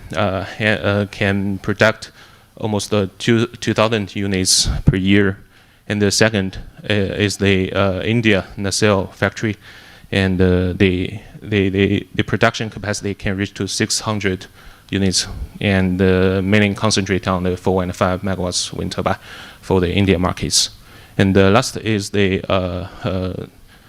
Kazakhstan nacelle factory, and which were constructed last year, and it planned to provide 200 units of 8 megawatts WTG for Kazakhstan. And here are the product portfolio for our products. And for the onshore products, we are mainly divided into 3 parts: the 909 platform, 915 platform, and the 919 platform. For the Thailand markets, we are mainly provided this one, 909 platform, and 193, even 200 rotor diameters, and 5 megawatts wind turbine. The reason why we are choosing this kind of turbine, I will explain later. And here are some performance and bidding results for different regions. And in Siberia, as I mentioned, except for that 15 megawatts wind plant, we also get another bidding. And in Uzbekistan, we have 1.67 gigawatts. In Kazakhstan, we have like 681 megawatts. And in Southeast Asia, we just won a bidding in Philippine markets, but it's a very small project, which is only 12.5 megawatts, and which means which is the first step for Sany Renewable in the Southeast Asia. And next part is what we can do in Thailand site conditions, and what we are preparing 5 megawatts wind turbine. First is the condition. Wind condition measurement analyzing and wind resource analyzing. And we can see that Thailand actually are mainly divided into 2 climate systems, the tropical monsoon and the tropical savanna. And for different regions, actually, you can see that the wind direction many are different. And also, the whole Thailand, actually, the wind direction and the climate system are mainly driven by the tropical monsoon, and especially from May to August, the wind from the southwest, the monsoon from the southwest, and coming from towards to the northeast, and will bring lots of humid air to the region, and once it collide with the solid air, it will collapse and rapid quickly and release lots of energy. That's why in Thailand we have 1.3 million lighting last year. That's the main reason. So although there are some little difference to the wind direction, to the wind speeds, but in whole Thailand markets, actually they do have lots of common points. That is high temperature, which is caused by the tropical monsoon, and the high wind shear usually larger than 0.2 or even much higher, and the lower wind speeds usually 6 meters and 160 meters. High humidity, and also lots of lighting attack. So, as I mentioned, the annual average wind speed in Thailand is not very high. It's usually like 6 meters per second. So the key point, in our opinion, is to increasing the rotor diameter, because it's the easiest and the most efficient way to obtain as much of the wind energy you can gain. And we did some internal calculation. This is the relation between the power generation and the rotor diameter, which rotor diameter from 116 to 200 meters, and the vertical shows the AP ratio, and we can find that once you increase your rotor 10 meters larger, and you will increase like 7% more power generation. And also, because the electricity tariff in Thailand is quite high, it can reach 9.5 cent per kilowatt if I remember. And so we calculate the difference of NPV in power generation income on the different NCF and installed capacity. And we found that the horizontal shows different net capacity factor from 24% to 34%. And we will see, even though under the different color indicates different total capacity factors, and even under a very lower net capacity factor, and the increase for the AP income still have a big difference compared with the smaller rotor diameters. So after we get a larger rotor diameter, the next step is to increase our tip height to get much more wind energy. So in Thailand markets, we suggest using the segment tower, and this is our prototype wind turbine, 1A3 5 megawatts, and with 116 meters half height. And it's already grid connected last year. And also Sany is the first company in China to complete the DNV design certificate related to the segment tower design. And also because the manufacturing for the segment tower actually is highly requires lots of the manufacturing process. So we have the manufacturing, we have our internally technical specification for the segment tower manufacturing, and we have the list of the qualified suppliers to ensure the quality of our segment tower manufacturing. And this is how we set our wind turbine much higher to get more wind energy. The last point is, next point is the top mounted nacelle. And actually, it's not a very new technology because some mainstream Western manufacturers as GE and Vestas, they already use the top-mounted nacelle in their larger, like 4 megawatts or 5 megawatts wind turbine. And but Sany Renewable actually is the first Chinese manufacturer who are using this technology. And also our transformer supplier is shared with these the foreign machine enterprises, as I mentioned. And currently we already have like more than 4,000 units and 23 gigawatts wind turbine, which are used this transformer. And compared with the transformer on the bottom, actually, the top-mounted transformer have 4 advantages. The first one is to shorten the construction period, because you don't need to construct and maintain the foundation of the transformer, right? You just put it in your nacelle, so that will decrease like 10 days. And also, you don't need to do the transmission construction, and this will also shorten like 3 to 4 days. And last, you don't need to install the transmission, so that will decrease another 1 day. So totally, it will decrease like 15 or 20 days during your construction phase. And lastly, next point is if we do not use the transformer on the ground, and we do not need about 20 square meters per unit. And also, these are 2 pictures about the cable for the top-mounted transformer and the transformer on the ground, and you will find that compared with the amount of the cable, actually it will saving lots of the cost on the capex for these cables, and also will increase the electricity losses which are caused by these cables. And also, as I mentioned, actually in Thailand, besides the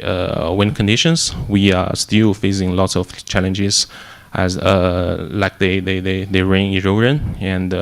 like the lighting I mentioned, and also like the environmental adaptation. So actually we do have some internal design and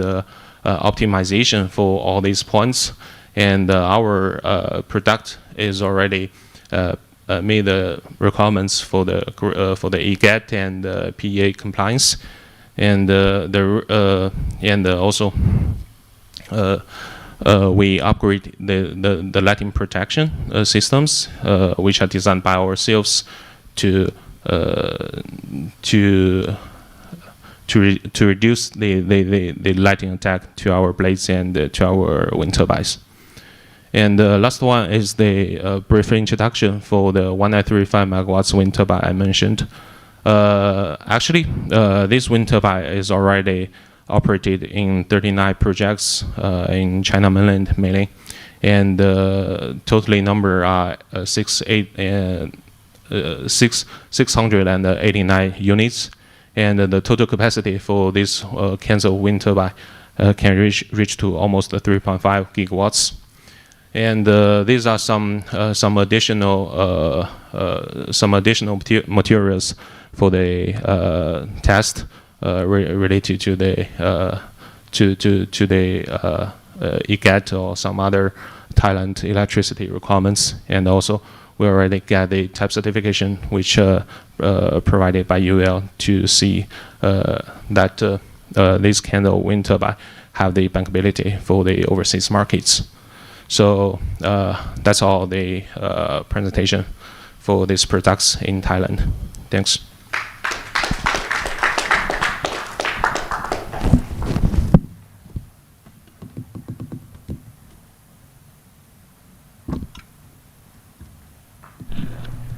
Quick question. So if we need to fix or maintain the transformer, how do we do it if we put it up there? You mean fix the cell if anything goes wrong with the transformer, how do you fix it when you put it on the nacelle? That's a very good question. I think the worst case actually is the firing or some other worst condition. Actually, we do have the transformer. Actually, we have some physical protection between the transformer and the drivetrain. It's separately, and we have if I remember, we have 4 dictate points, especially for the transformer. But yeah, that's a good question. Once it's failure, but we do have some statistics about this type of the transformer. But in China, as its operation experience, it shows little. I hardly heard. They don't usually break down. I just wonder if it does break down. How are we gonna fix it? Yeah. เรามีคำถามอื่นเพิ่มไหมครับ เพราะว่าเพื่อจะควบคุมเวลานิดหนึ่งเราอาจจะมีเวลาได้อีกสัก1คำถามนะครับมีไหมครับ Okay, I think there's no more question. Okay, thank you. ครับทุกคนยกมือให้หน่อยครับครับต่อไปเราจะเป็น coffee break นะครับเพื่อคุมเวลาเราให้ตรงไปตามแผนเนาะเราขอเป็นเบรก5 นาทีแล้วกันนะครับมีขนมเบรกดื่มน้ำเข้าห้องน้ำแล้วก็เอาอาหารเข้ามากินต่อในห้องได้เลยนะครับไม่ต้องเกรงใจกันนะครับเชิญเลยครับ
คน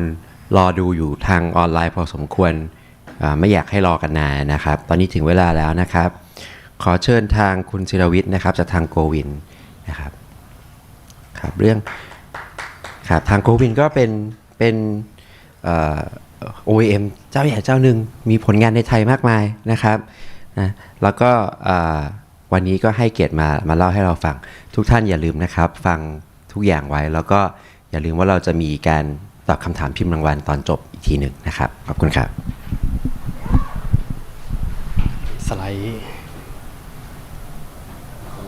ต้องเปลี่ยน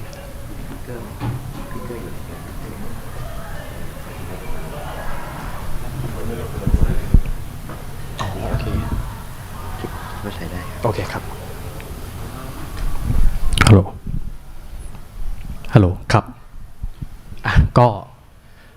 สวัสดีทุกท่านนะครับก็แนะนำตัวกันก่อนเนาะผมศิรวิทย์นะครับเป็นตัวแทนจากโกวินนะครับก็วันนี้มาพูดในหัวข้อเกี่ยวกับ matching technology to site condition นะครับผมก็จะเน้นเป็นลักษณะในการพูดคุย sharing มากกว่าเนาะก็จะไม่อยากจะเน้นขายของมากนะครับก็เริ่มต้นกันเลยนะครับผมก็ถ้าพูดถึงตัวการ matching เทคโนโลยีนะครับ to site condition เนาะถ้ามองในมุมของฝั่ง developer เองก็ตามนะครับสิ่งที่ต้องการแน่นอนก็คือต้องการ energy annual production หรือ AEP ที่สูงนะครับแล้วก็ในขณะเดียวกันก็คือต้องการที่จะลด LCOE ให้ต่ำถามว่าทำยังไงถึงจะไปถึงจุดนั้นได้เนาะถ้ามองในมุมของตัวผู้ผลิตเองนะครับก็จริงๆแล้วลมในบ้านเราเนี่ยอย่างที่เราทราบกันว่าลมไม่ได้มีลมวินสปีดที่ดีมากนะครับก็ค่อนข้างไปอยู่ในจุดที่ปานกลางไปจนถึงต่ำนะครับผมทีนี้การที่เราจะเลือกตัวเทคโนโลยีเทอร์ไบน์ให้มันเหมาะสมเนี่ยแน่นอนว่าสิ่งที่เห็นได้ชัดเลยก็คือมันควรจะต้องมีขนาดที่ใหญ่ขึ้นในส่วนของฝั่งใบพัดนะครับแล้วก็ในส่วนของตัวเสาทาวเวอร์เองก็ตามก็ควรจะต้องสูงขึ้นด้วยเนาะเพราะว่าลมมันจะสูงมันจะมีวินสปีดที่สูงขึ้นเนี่ยตามระดับความสูงนะครับที่เพิ่มขึ้นเพราะฉะนั้นเนี่ยถ้าเอาแบบคร่าวๆเลยก็คือควรจะโรเตอร์ไดมิเตอร์ของใบพัดใหญ่ขึ้นแล้วก็ตัวทาวเวอร์เองสูงขึ้นด้วยเหมือนกันนะครับผมอันนี้ไอ้กราฟด้านขวานี่ก็จะให้ดูว่าเทรนด์ในช่วงที่ผ่านมาเนี่ยตั้งแต่ในอดีตจนถึงปัจจุบันจนกระทั่งในอนาคตเนี่ยแนวโน้มในส่วนของต้นทุน LCOE เนี่ยมันจะค่อยๆถูกลงเนาะ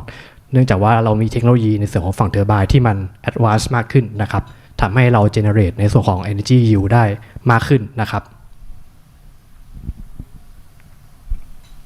ก็หัวข้อในวันนี้นะครับก็อยากจะมาพูดเกี่ยวกับคร่าวๆเนาะไม่เยอะมากก็คือเทคโนโลยี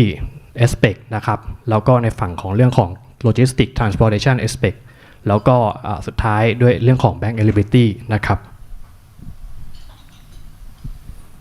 ครับก็อย่างที่ผมบอกไปว่า wind speed ในบ้านเราไม่ได้อยู่ในจุดที่สูงมากเนาะเมื่อเทียบกับหลายประเทศนะครับเพราะฉะนั้นเนี่ยถ้าเราจะเพิ่มในส่วนของ AEP ให้มันมากขึ้นหรือว่า energy yield มากขึ้นเนี่ยเราควรจะต้องทำให้มันสูงขึ้นดูจากอะไรดูจากกราฟด้านขวานะครับเห็นได้ว่าที่ความสูงเป็นกราฟความสัมพันธ์ระหว่างความสูงกับwind speed นะครับจะเห็นได้ว่าที่ความสูงเพิ่มขึ้นเนี่ยwind speed เนี่ยมันเพิ่มขึ้นอย่างมีนัยยะเห็นได้ชัดเลยนะครับผมเพราะฉะนั้นเทคโนโลยีที่เราพยายามทำให้มันปรับไปในอนาคตเนี่ยเราจะพยายามเพิ่มขนาดให้มันสูงขึ้นเพื่อไป catch up ลมที่จุดที่สูงขึ้นนะครับผมแต่ถามว่าเราทำได้ไหมได้เลยไหมมันก็ไม่ใช่ว่าเราอยู่เดียวจะเพิ่มความสูงเท่าไหร่ก็ได้อยากจะให้เป็น200เมตรเลยได้ไหมมันก็ไม่ได้ง่ายขนาดนั้นเพราะว่ามันมีข้อจำกัดอื่นๆหลายเรื่องที่เราจะต้องพิจารณานะครับเห็นว่าที่จุดที่200เมตร190เมตร200เมตรเนี่ยลมมันดีเราทำให้มันสูงเท่านั้นเลยได้ไหมมันไม่ได้ง่ายขนาดนั้นนะครับผมมันมีปัจจัยที่ต้องพิจารณาหลายเรื่องอย่างเช่นเรื่องการขนส่งโลจิสติกอะไรต่างๆก็ตามเดี๋ยวจะมีดีเทลพูดถึงกันนะครับอีกเรื่องหนึ่งก็คือในส่วนของตัวเทอร์ไบน์เองเนี่ยเราก็จะพยายามเทคโนโลยีใหม่ๆเนี่ยเราจะพยายามทำให้ตัวเบลดใบพัดหรือว่าโรเตอร์ไดมิเตอร์เนี่ยมันใหญ่ขึ้นเพื่อที่ว่าเวลามันหมุนเนี่ยมันจะได้มี sweep area หรือว่ารับจับลมได้มากขึ้นนะครับผมหลักๆก็2เรื่องนี้นะครับที่เทคโนโลยีในส่วนของฝั่งเทอร์ไบน์เองกำลังมูฟไปนะครับผม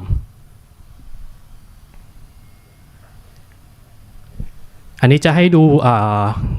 วิวัฒนาการของตัวเทอร์ไบน์เนาะก็ที่บอกไปตั้งแต่ในอดีตจนกระทั่งถึงปัจจุบันแล้วก็อนาคตแนวโน้มมีความสูงเนี่ยเพิ่มขึ้นเรื่อยเลยนะครับในขณะเดียวกันใบพัดก็ใหญ่ขึ้นเรื่อยๆด้วยเรทแคปาซิตี้เองแต่ละตัวก็จะสูงขึ้นเรื่อยๆเช่นกันนะครับแต่ว่าในการเลือกแมชในประเทศไทยเนี่ยอย่างที่เรารู้กันว่าวินสปีดไม่ได้ดีมากเนี่ยการที่เราจะไปเลือกตัวเรตติ้งที่มันสูงๆเลยเนี่ยมันอาจจะไม่ได้เหมาะสมมากนักนะครับเพราะว่าถ้าวินสปีดมันต่ำๆเนี่ยแล้วเราไปเลือกตัวโมเดลสูงเนี่ยpower ที่มันผลิตได้เนี่ยมันจะเข้าสู่จุดพีคยากขึ้นยากกว่านะครับการที่เราเลือกตัวเรตติ้งต่ำๆนะครับจุดที่เหมาะสมในการผลิตลมเนี่ยมันจะเหมาะกับการเลือกกับตามความแรงลมที่เราไปติดตั้งนะครับผมถ้าเราไปเลือกตัวสูงๆเนี่ยบางทีอาจจะอยู่ในจุดที่ต่ำกว่าคัทอินวินสปีดใบพัดอาจจะไม่หมุนเลยก็ได้นะครับเราก็ต้องเลือกให้มันเหมาะสมด้วยเพราะฉะนั้นหลักในการเลือกเนี่ยเราต้องเลือกตัวที่มันมีเรตติ้งต่ำๆหน่อยนะครับไม่สูงมากเนาะในบ้านเราเพราะว่าวินสปีดเราไม่ได้แรงมากนะครับแต่การเลือกเรตติ้งต่ำๆเนี่ยอาจจะช่วยในเรื่องของตัว energy yield เพิ่มขึ้นก็จริงแต่ว่าสิ่งที่ตามมาคือพอเรตติ้งต่อต้นมันต่ำเนี่ยเราก็จะต้องใช้จำนวนต้นที่มันสูงขึ้นมากขึ้นใช่ไหมครับสิ่งที่ตามมาคือพอจำนวนต้นมากขึ้นเนี่ยพื้นที่ก็ต้องการมากขึ้นใช่ไหมครับการติดตั้งมากขึ้นการขนส่งมากขึ้นนะครับแล้วก็ในส่วนของงานฝั่ง BOP ฝั่งฐานรากเองพวก Foundation ต่างๆก็ใช้มากขึ้นตามจำนวนต้นที่เพิ่มขึ้นนะครับส่งผลให้สุดท้ายคอร์สก็เพิ่มขึ้นด้วยนะครับเพราะฉะนั้นแล้วเนี่ยการที่เราจะเลือกเนี่ยเราจะต้องมีการพิจารณาอย่างรอบคอบนะครับหาจุดที่มันmaximize profit ได้สูงสุดนะครับว่าเราจะใช้เรตติ้งเท่าไหร่เทียบกับพื้นที่ที่เรามีนะครับควรจะต้องเป็นอย่างไรแต่โดยหลักการแล้วเนี่ยเทรนด์ในอนาคตเนี่ยแน่นอนว่าเทคโนโลยีเราพยายามเพิ่มขึ้นในส่วนของฝั่งความสูงแน่นอนนะครับแต่ก็เดี๋ยวจะมีในส่วนของข้อจำกัดเรื่องด้านโลจิสติกส์ต่างๆนะครับเดี๋ยวจะมีสไลด์ถัดไปให้ดูนะครับต่อมาอยากจะพูดถึงในส่วนของตัว deterrent impact นะครับก็ในประเทศไทยเนาะเรามีหลายภูมิภาคที่มี potential ในเรื่องของลมนะครับที่จะพอ develop โครงการกังหันลมได้นะครับผมแต่ละพื้นที่เองเนี่ยก็มีลักษณะเฉพาะไม่เหมือนกันเนาะอย่างเช่นในพื้นที่อาจจะเป็นช่วงภาคใต้หรือว่าภาคตะวันตกเองเนี่ยอาจจะเป็นในส่วนของ terrain เป็นลักษณะของภูเขานะครับเพราะฉะนั้นเนี่ยลักษณะของลมเนี่ยมันก็จะมีความแตกต่างกับพื้นที่ที่เป็นพื้นที่ราบเนาะมันจะมีความผันผวนที่สูงกว่านะครับซึ่งไอ้ความผันผวนตรงเนี้ยมันก็ส่งผลกับการผลิตไฟฟ้าที่ทำให้มันมีความไม่แน่นอนมากขึ้นเช่นกันนะครับรวมถึงทำให้ตัวเทอร์ไบน์เองระยะยาวเนี่ยมันเสื่อมหรือว่าสึกหล่อได้เร็วขึ้นนะครับผมถ้าเราไม่ได้มีเทคโนโลยีที่มาช่วยตรงนี้ได้ดีพอนะครับฉะนั้นเนี่ยถามว่าเราถ้าพื้นที่ตรงที่แบบมีวินที่ไม่แน่นอนเนี่ยเรามีการmanage มันยังไงก็อย่างที่มีตอนนี้เลยก็คือการปรับในส่วนของพวก pitch and yaw นะครับหรือว่าใบพัด angle ของใบพัดมุมของใบพัดให้มันเหมาะสมเข้ากับลมณตอนนั้นๆนะครับรวมถึงหันหน้าของใบพัดเองก็ตามให้มันหันหน้าเข้าหาลมคือตอนนี้เรามีเทคโนโลยีที่เป็นตัว control system ของอุปกรณ์พวกนี้อยู่นะครับคือเวลาลมมันมีการเปลี่ยนทิศหรือว่ามันมีการมี turbulence อะไรเพิ่มขึ้นมาก็ตามเนี่ยเราจะมีตัวเสาวัดลมนะครับที่ติดอยู่บนเทอร์ไบน์มันจะ track ลงแบบ real time อยู่แล้วนะครับแล้วก็พอมีการเปลี่ยนแปลงเนี่ยมันก็จะส่งข้อมูลลมไปให้ตัวcontroller ในการประมวลผลนะครับแล้วก็ส่งคำสั่งมาที่ตัว pitch and yaw ว่าควรจะต้องปรับยังไงให้เหมาะสมกับลมณตอนนั้นๆนะครับผมอันนี้ก็เป็นอีกเทคโนโลยีหนึ่งที่เอามาใช้ได้ในกรณีที่ลมมันมีความไม่แน่นอนสูงนะครับอันนี้พูดถึงในเรื่องของตัวเบลดนะครับอย่างที่ผมบอกไปว่าเทรนด์ตอนนี้เราพยายามเพิ่มในขนาดไอตัวโรเตอร์ไดมิเตอร์ให้มันใหญ่ขึ้นใช่ไหมครับเพื่อให้มันสามารถแคปเจอร์ลมได้มากขึ้นแต่ข้อจำกัดอย่างแรกเลยที่เห็นได้ชัดคือเรื่องของการขนส่งคือเบลดเนี่ยมันค่อนข้างใหญ่แล้วก็ค่อนข้างยาวนะครับอย่างที่เราทราบกันคืออย่างตอนนี้ก็ที่เราดูกันอยู่เนาะในโครงการปัจจุบันก็ยาวถึงประมาณ90 เมตรได้นะครับซึ่งเกือบเท่ากับการวิ่ง100 เมตรอยู่แล้วนะครับค่อนข้างยาวมากอุปสรรคอย่างหลักๆเลยก็คือการขนส่งเพราะว่าตัวเบลดเองเนี่ยมันก็มีการ import มาจากต่างประเทศเนาะแล้วก็มาที่ท่าเรือกว่าจะไปถึงไซต์เนี่ยแน่นอนว่ามันต้องผ่านรูทผ่านเส้นทางตั้งไปดูเท่าไหร่นะครับ สิ่งที่ยากคือไอ้จุดที่มันจะต้องเลี้ยวนะครับแองเกิลในการที่มันหมุนเนี่ยถ้าดูจากรูปเนี่ยคือมันไม่ได้ง่ายนะครับเพราะว่าแต่ละพื้นที่แต่ละถนนเองอ่ะมันก็มีความกว้างมีจุดเลี้ยวจุดต่อไม่เท่ากันนะครับเพราะฉะนั้นเนี่ยสิ่งที่จะต้องพิจารณาคือ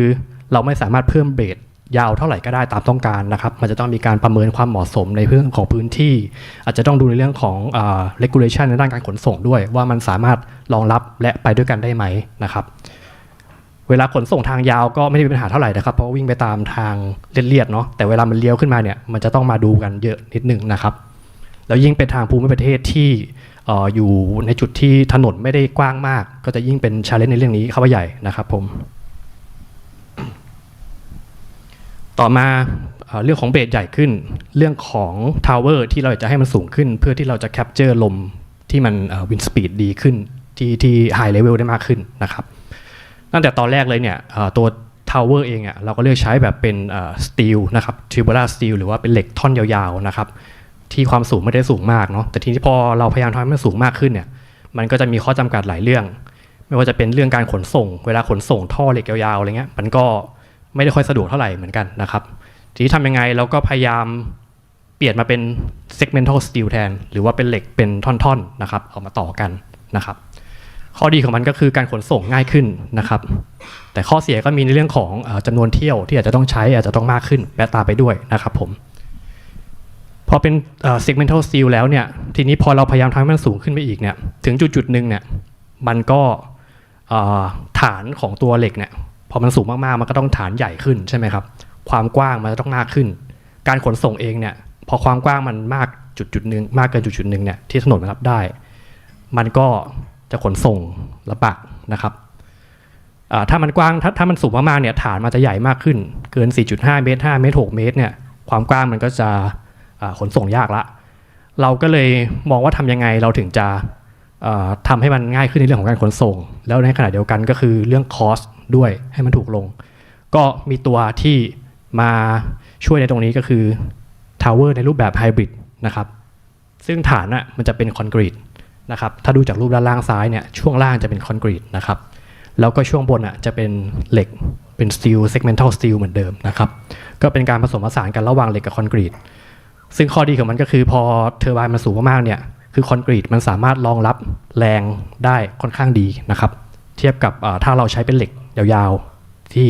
ต้องรองรับแรงต้องรองรับความสูงเทอร์ไบน์แรงของเทอร์ไบน์ที่มันมีความสูงมากๆเนี่ยคอนกรีตมันตอบโจทย์ตรงนี้เรื่องมากกว่าอย่างที่2ก็คือการขนส่งนะครับคอนกรีตเนี่ยเราทำเป็น precast ใช่ไหมครับมันสามารถขนส่งในรูปแบบครึ่ง half ring ได้นะครับพอมันใหญ่มากๆเนี่ยเราสามารถแบ่งครึ่งได้ในช่วงของฐานที่มันกว้างๆนะครับเดี๋ยวด้านหลังจะมีสไลด์ในเรื่องของการขนส่งเป็นรูปให้ดูนะครับผมทีนี้พอมาถึงเป็นhybrid tower แล้วเนี่ยก็แน่นอนว่าในประเทศไทยเนี่ยเรายังไม่ค่อยนิยมมากนักเนาะเพราะว่าค่อนข้างก็ไม่ใช่ว่าเป็นของที่ใหม่ขนาดนั้นแต่ก็ไม่ได้เป็นที่นิยมใช้อย่างแพร่หลายมากนักในประเทศไทยนะครับผมเพราะว่าสาเหตุอย่างหนึ่งเลยก็คือยังมีความดาวในเรื่องของคุณภาพการผลิตนะครับ precast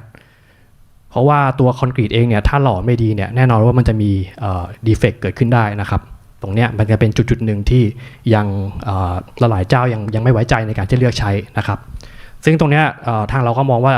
มันก็พอจะสามารถปิดพอยต์ตรงนี้ได้เพราะว่าในที่ผ่านมาเนี่ยตัว Hybrid Tower เราผลิตในลักษณะของรูปแบบMobile Factory ก็คือเราจะไปเซตอัพโมบายแล้วก็ทำ precast ในจุดบริเวณที่ใกล้ๆกับฝั่งของตัวไซต์ก่อสร้างไซต์งานนะครับซึ่งตรงนี้ข้อเสียของมันก็คือบางทีแล้วด้วยความที่มันเป็น Mobile Factory เนี่ยเรา control quality มันลำบากนะครับการ tracking ในส่วนของ process ก็ลำบากกว่านะครับเทียบกับการที่เราทำเป็นแบบ factory แบบ fix ถาวรนะครับเราก็เลยมองว่าจริงๆแล้วถ้าเราจะปิด point ในเรื่องของการ control quality ได้เนี่ยเราทำแบบเป็น fix factory อันเนี้ยจะตอบโจทย์กว่าเพราะว่าพอมันเป็น fix factory เนี่ยคือเราสามารถไป track process ได้นะครับมีcertificate รองรับแล้วก็สามารถไป FAT ได้ด้วยนะครับตรงนี้ก็เรามองว่าเป็นจุดที่เราจะปิด point ในเรื่องของตรงนี้ได้นะครับผมต่อมาพูดถึงเรื่อง เบรดไปแล้วพูดถึงเรื่องทาวเวอร์ไปแล้วนะครับเทอร์ไบน์เองถ้าจะ เอามาใช้งานในประเทศไทยได้เองก็จะต้องตอบโจทย์ในเรื่องของ grid compliance ในส่วนของฝั่ง utility ด้วยนะครับซึ่งของประเทศไทยก็หลักๆก็จะเป็น EGAT กับ PA เนาะที่เราจะต้อง compile grid code ซึ่งตัวโมเดลเทอร์ไบน์เองเนี่ยจะต้องมีการก่อนที่จะนำมาใช้จริงเขาจะต้องมีการทำ grid impact study ก่อนนะครับว่าสามารถ compile ตาม grid code EGAT ได้ไหมไม่ว่าจะเป็นเรื่องของตัว for right to เองก็ตามหรือว่าจะเป็นเรื่องของ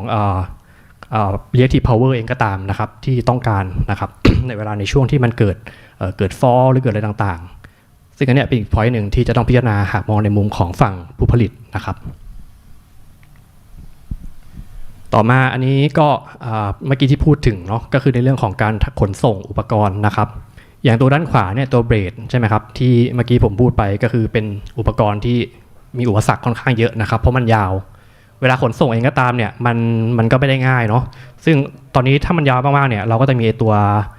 รูปด้านล่างด้านขวานะครับเป็นเบรดลิฟเตอร์เนี่ยคอยช่วยเวลาที่เราขนส่งจุดเลี้ยวที่มันจะต้องแบบอาจจะมีอุปสรรคขวางเราสามารถยกมันสูงขึ้นแล้วก็ทำให้มันเลี้ยวง่ายขึ้นได้นะครับผมส่วนอุปกรณ์ด้านซ้ายอันนี้ผมคิดว่าไม่ค่อยมีปัญหาอะไรมากเพราะว่ามันไม่ได้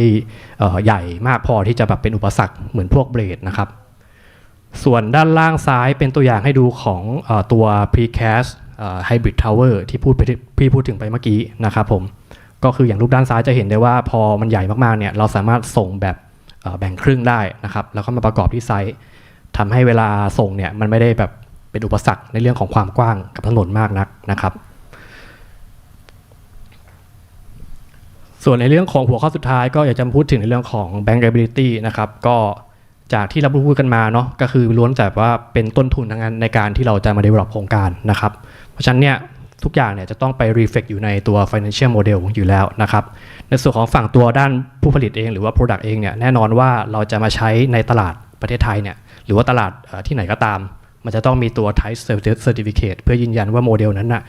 ได้รับการพิสูจน์แล้วว่าเป็นไปตามมาตรฐานทั้งในเรื่องความปลอดภัยเองก็ตามหรือว่า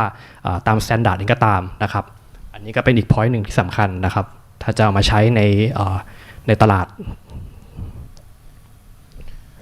พอเป็น type certificate แล้วเนี่ยก็จริงๆแล้วถ้าพูดถึงแค่ type อย่าง type GC อย่างเดียวเนี่ยอาจจะไม่เพียงพอนะครับเพราะว่าถ้าเราจะ bankability หรือว่าเราจะไปขอสินเชื่อจากแบงก์เนี่ยแน่นอนว่าเขาต้องดูในหลายเรื่องนะครับตัว product ได้มีการ qualify อย่างเดียวไม่พอนะครับอาจจะต้องมีการทำSDA ด้วยหรือว่า site specific design assessment เพื่อดูว่าในแต่ละพื้นที่เองเนี่ยตัว product ตัว turbine รุ่นนั้นน่ะสามารถนำมาใช้ได้โดยที่ไม่มีปัญหาอะไรนะครับอันนี้ก็เป็นอีก point หนึ่งที่สำคัญที่แบงก์เขาจะดูเวลาเราจะไปขอสินเชื่อเงินกู้นะครับผมซึ่งหลักๆตัว SDA ก็คือจะมีการดูใน3ประเด็นหลักเนาะก็จะมีในเรื่องของ site condition นะครับก็จะวัดในเรื่องของ wind condition เรื่องของsite load ก็จะเป็นในเรื่องของดูพวกfoundation พวกfatigue load ต่างๆนะครับแล้วก็ในเรื่องของ site design อันนี้ก็จะเป็นเรื่องของตัว product ของ wind turbine นะครับเป็นหลักก็จะมีพวก RNA พวก control protection system นะครับในส่วนของฝั่ง tower แล้วก็ foundation นะครับและท้ายที่สุดท้ายก็ในเรื่องของฝั่ง track record อันนี้ก็เป็นอีกเรื่องหนึ่งถ้าในมุมของผู้ผลิตเองก็คือแบงก์เขาจะดูในส่วนของประสบการณ์ในการที่เราเคยทำมาสำหรับโมเดลตัวรุ่นนั้นๆที่จะมาใช้นะครับว่ามีประสบการณ์ในการซัพพลายมาแล้วมากน้อยแค่ไหนนะครับผม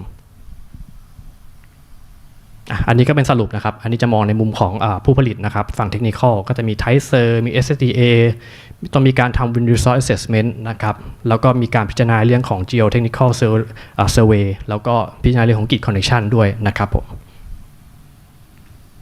ก็ขอจบการพรีเซนต์เท่านี้ครับ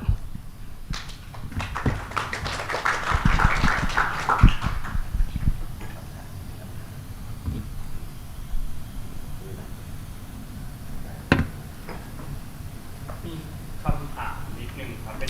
มแต่ว่าต่อเนื่องกันคำถามแรกก็คือในส่วนของ Type Certification หรือ SSDA ครับของเทอร์ไบน์นะ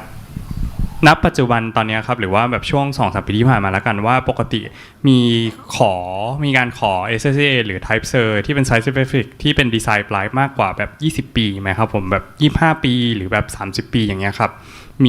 มีการขอแบบนี้ไหมแล้วก็มีเยอะหรือเปล่ากับคำถามที่2ก็คือว่าถ้าสมมติ โปรเจกต์ที่เรา operate อยู่แล้ว design life ที่ตอนทำ financial close อะไรเงี้ยมัน20 ปีแต่ developer ต้องการที่จะ extend life มันเป็น25หรือ30 ปีเนี้ยสามารถขอให้ OEM แบบ re-certify หรือ reassess ตัว design life ตัวเนี้ยได้ไหมครับผมครับก็เอาคำถามแรกก็คือปกติพวก design life เนี่ยคือเราจะขอส่วนใหญ่ก็จะเป็นระยะให้มัน cover ตามระยะเวลาโครงการส่วนใหญ่อยู่แล้วนะครับก็คือ 20-25 ปีอยู่แล้วแต่ถามว่าถ้าหมดต่อได้ไหมก็จริงๆก็ผมคิดว่าต่อได้แต่ว่าตอนนั้นอาจจะต้องดูว่ามันมีเทคโนโลยีอะไรที่มันใหม่ๆเข้ามาไหมอาจจะตอนนั้นอาจจะไม่ได้ใช้ตัวนี้แล้วก็ได้นะครับโอเคแล้วอันนี้มีถามเพิ่มอีกนิดนึงว่าสมมติว่าโปรเจกต์ operate ไปสักประมาณ10 ปีครับผมแต่ถ้า OEM มีการขออภัยถ้า developer มีการขอให้ OEM หรือมีการขอให้ third party มาทำ life assessment เพื่อดูว่า remaining life เป็นเท่าไหร่อะไรเงี้ยครับแล้วมีถ้าสมมติว่า remaining life ออกมาเป็นแบบ17 ปี18 ปีอะไรเงี้ยครับซึ่งก็คือไม่ถึงตัว design life ตาม ThaiWEA อะไรเงี้ยอันนี้คือทาง OEM จะมีวิธีการยังไงไหมครับผมที่จะคุยกับ developer ถึงที่จะแบบอธิบายว่าทำไม design life ทำไม life สุดท้ายที่ remaining life ถึงมีไม่ถึง ThaiWEA หรือ SSDA อะไรเงี้ยครับก็จริงๆแล้วผมว่านี้มันน่าจะไปลิงก์ในส่วนของเรื่องของการlong term service agreement ด้วยนะครับคือถ้าสมมติว่ายังอยู่ในช่วงทาง developer เองมีสัญญาในส่วนของ LTSA กับทางฝั่งผู้ผลิตเองคือนี่เป็นหน้าที่ของทางผู้ผลิตอยู่แล้วที่ต้องเข้าไปช่วย support ตรงนี้นะครับคือไม่ว่าจะเป็นการพิจารณาว่ามันมีอะไรที่มันจะต้องเข้าไปปรับปรุงซ่อมแซมไหมนะครับเพื่อให้มันเป็นไปตามอายุการใช้งานที่เหมาะสมนะครับขอบคุณมากครับ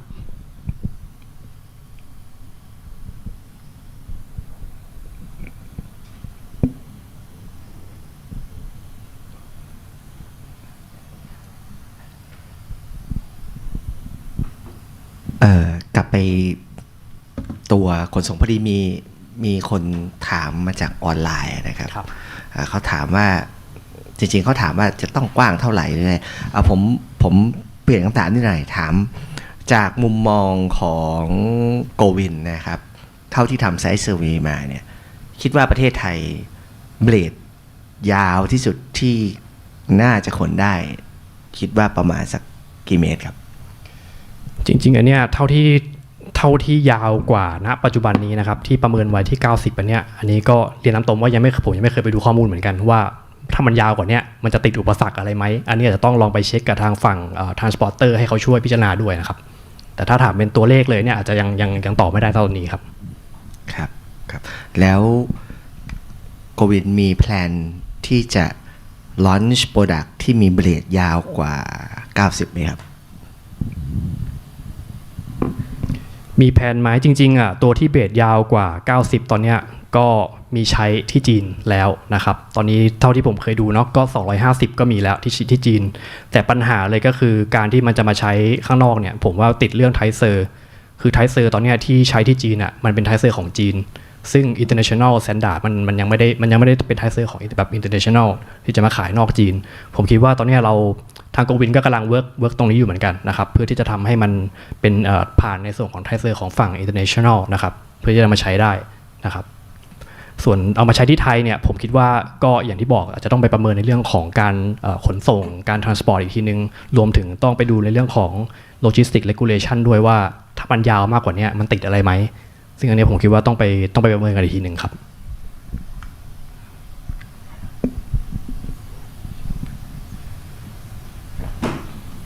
ไม่ทราบยังมี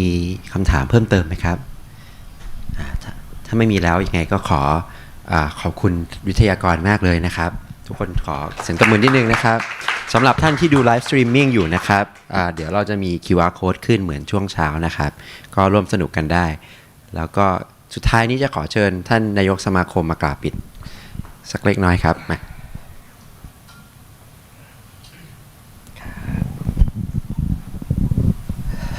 ครับก็ขอบคุณทุกท่านนะครับที่ไม่ว่าจะเป็นในที่นี้หรือในไลฟ์นะครับที่อยู่ร่วมกันจนจบเซสชั่นนะครับแล้วก็ขอขอบคุณวิทยากรทุกท่านนะครับที่ได้เข้ามาร่วมให้แชร์ความรู้แล้วก็หวังว่าการเทรนนิ่งรอบนี้นะครับคงจะให้ความรู้บ้างไม่มากก็น้อยนะครับเราพยายามที่จะ เขาเรียกว่านำเสนอให้ครอบคลุมนะครับบางประเด็นอาจจะยังไม่ได้ลงดีเทลมากจริงๆมันดีเทลไม่ได้มากกว่านี้อีกนะครับแต่ว่าเราเอาประมาณนี้ก่อนนะครับแต่ถ้ามีโอกาสไม่ทราบว่าจะเป็นปีหน้าหรือยังไงเดี๋ยวถ้าทุกคนเห็นด้วยหรือว่าเรียกร้องเราอาจจะมีคอร์สที่มันลงลึกมากกว่านี้เราคอยติดตามนะครับก็ thank you everybody to show up today both attendee and also the speaker. Thank you very much to support ThaiWEA Energy Association. We hope this session will give the knowledge to all the people who interest, and it will be at the end will develop the ThaiWEA industry together. Thank you again. See you next time. ครับผมนี่ครับ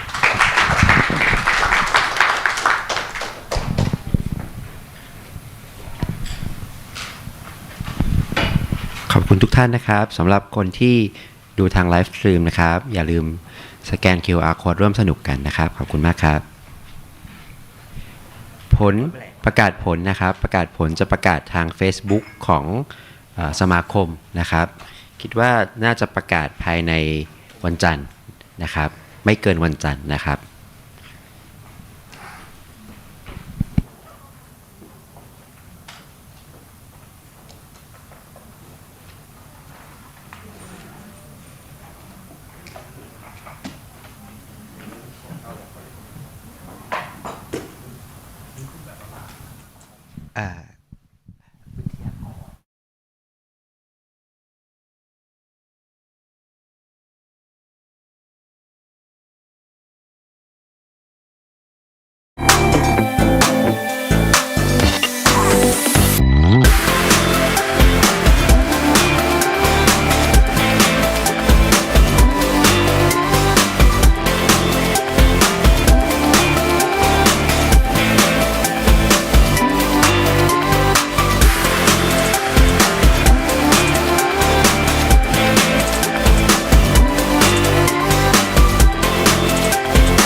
ควรสแกน QR Code อันนี้นะครับอันนี้ไม่ใช่ร่วมสนุกนะครับอันนี้ทำแบบประเมินให้เราหน่อยนะครับถ้าเราได้ประเมินดีในอนาคตก็จะมีโครงการอย่างนี้ออกมาเรื่อยๆนะครับรบกวนสัก2นาทีนะครับสแกน QR Code แล้วก็ประเมินให้เราตอบคำถามไม่กี่ข้อเท่านั้นเองขอบคุณมากครับ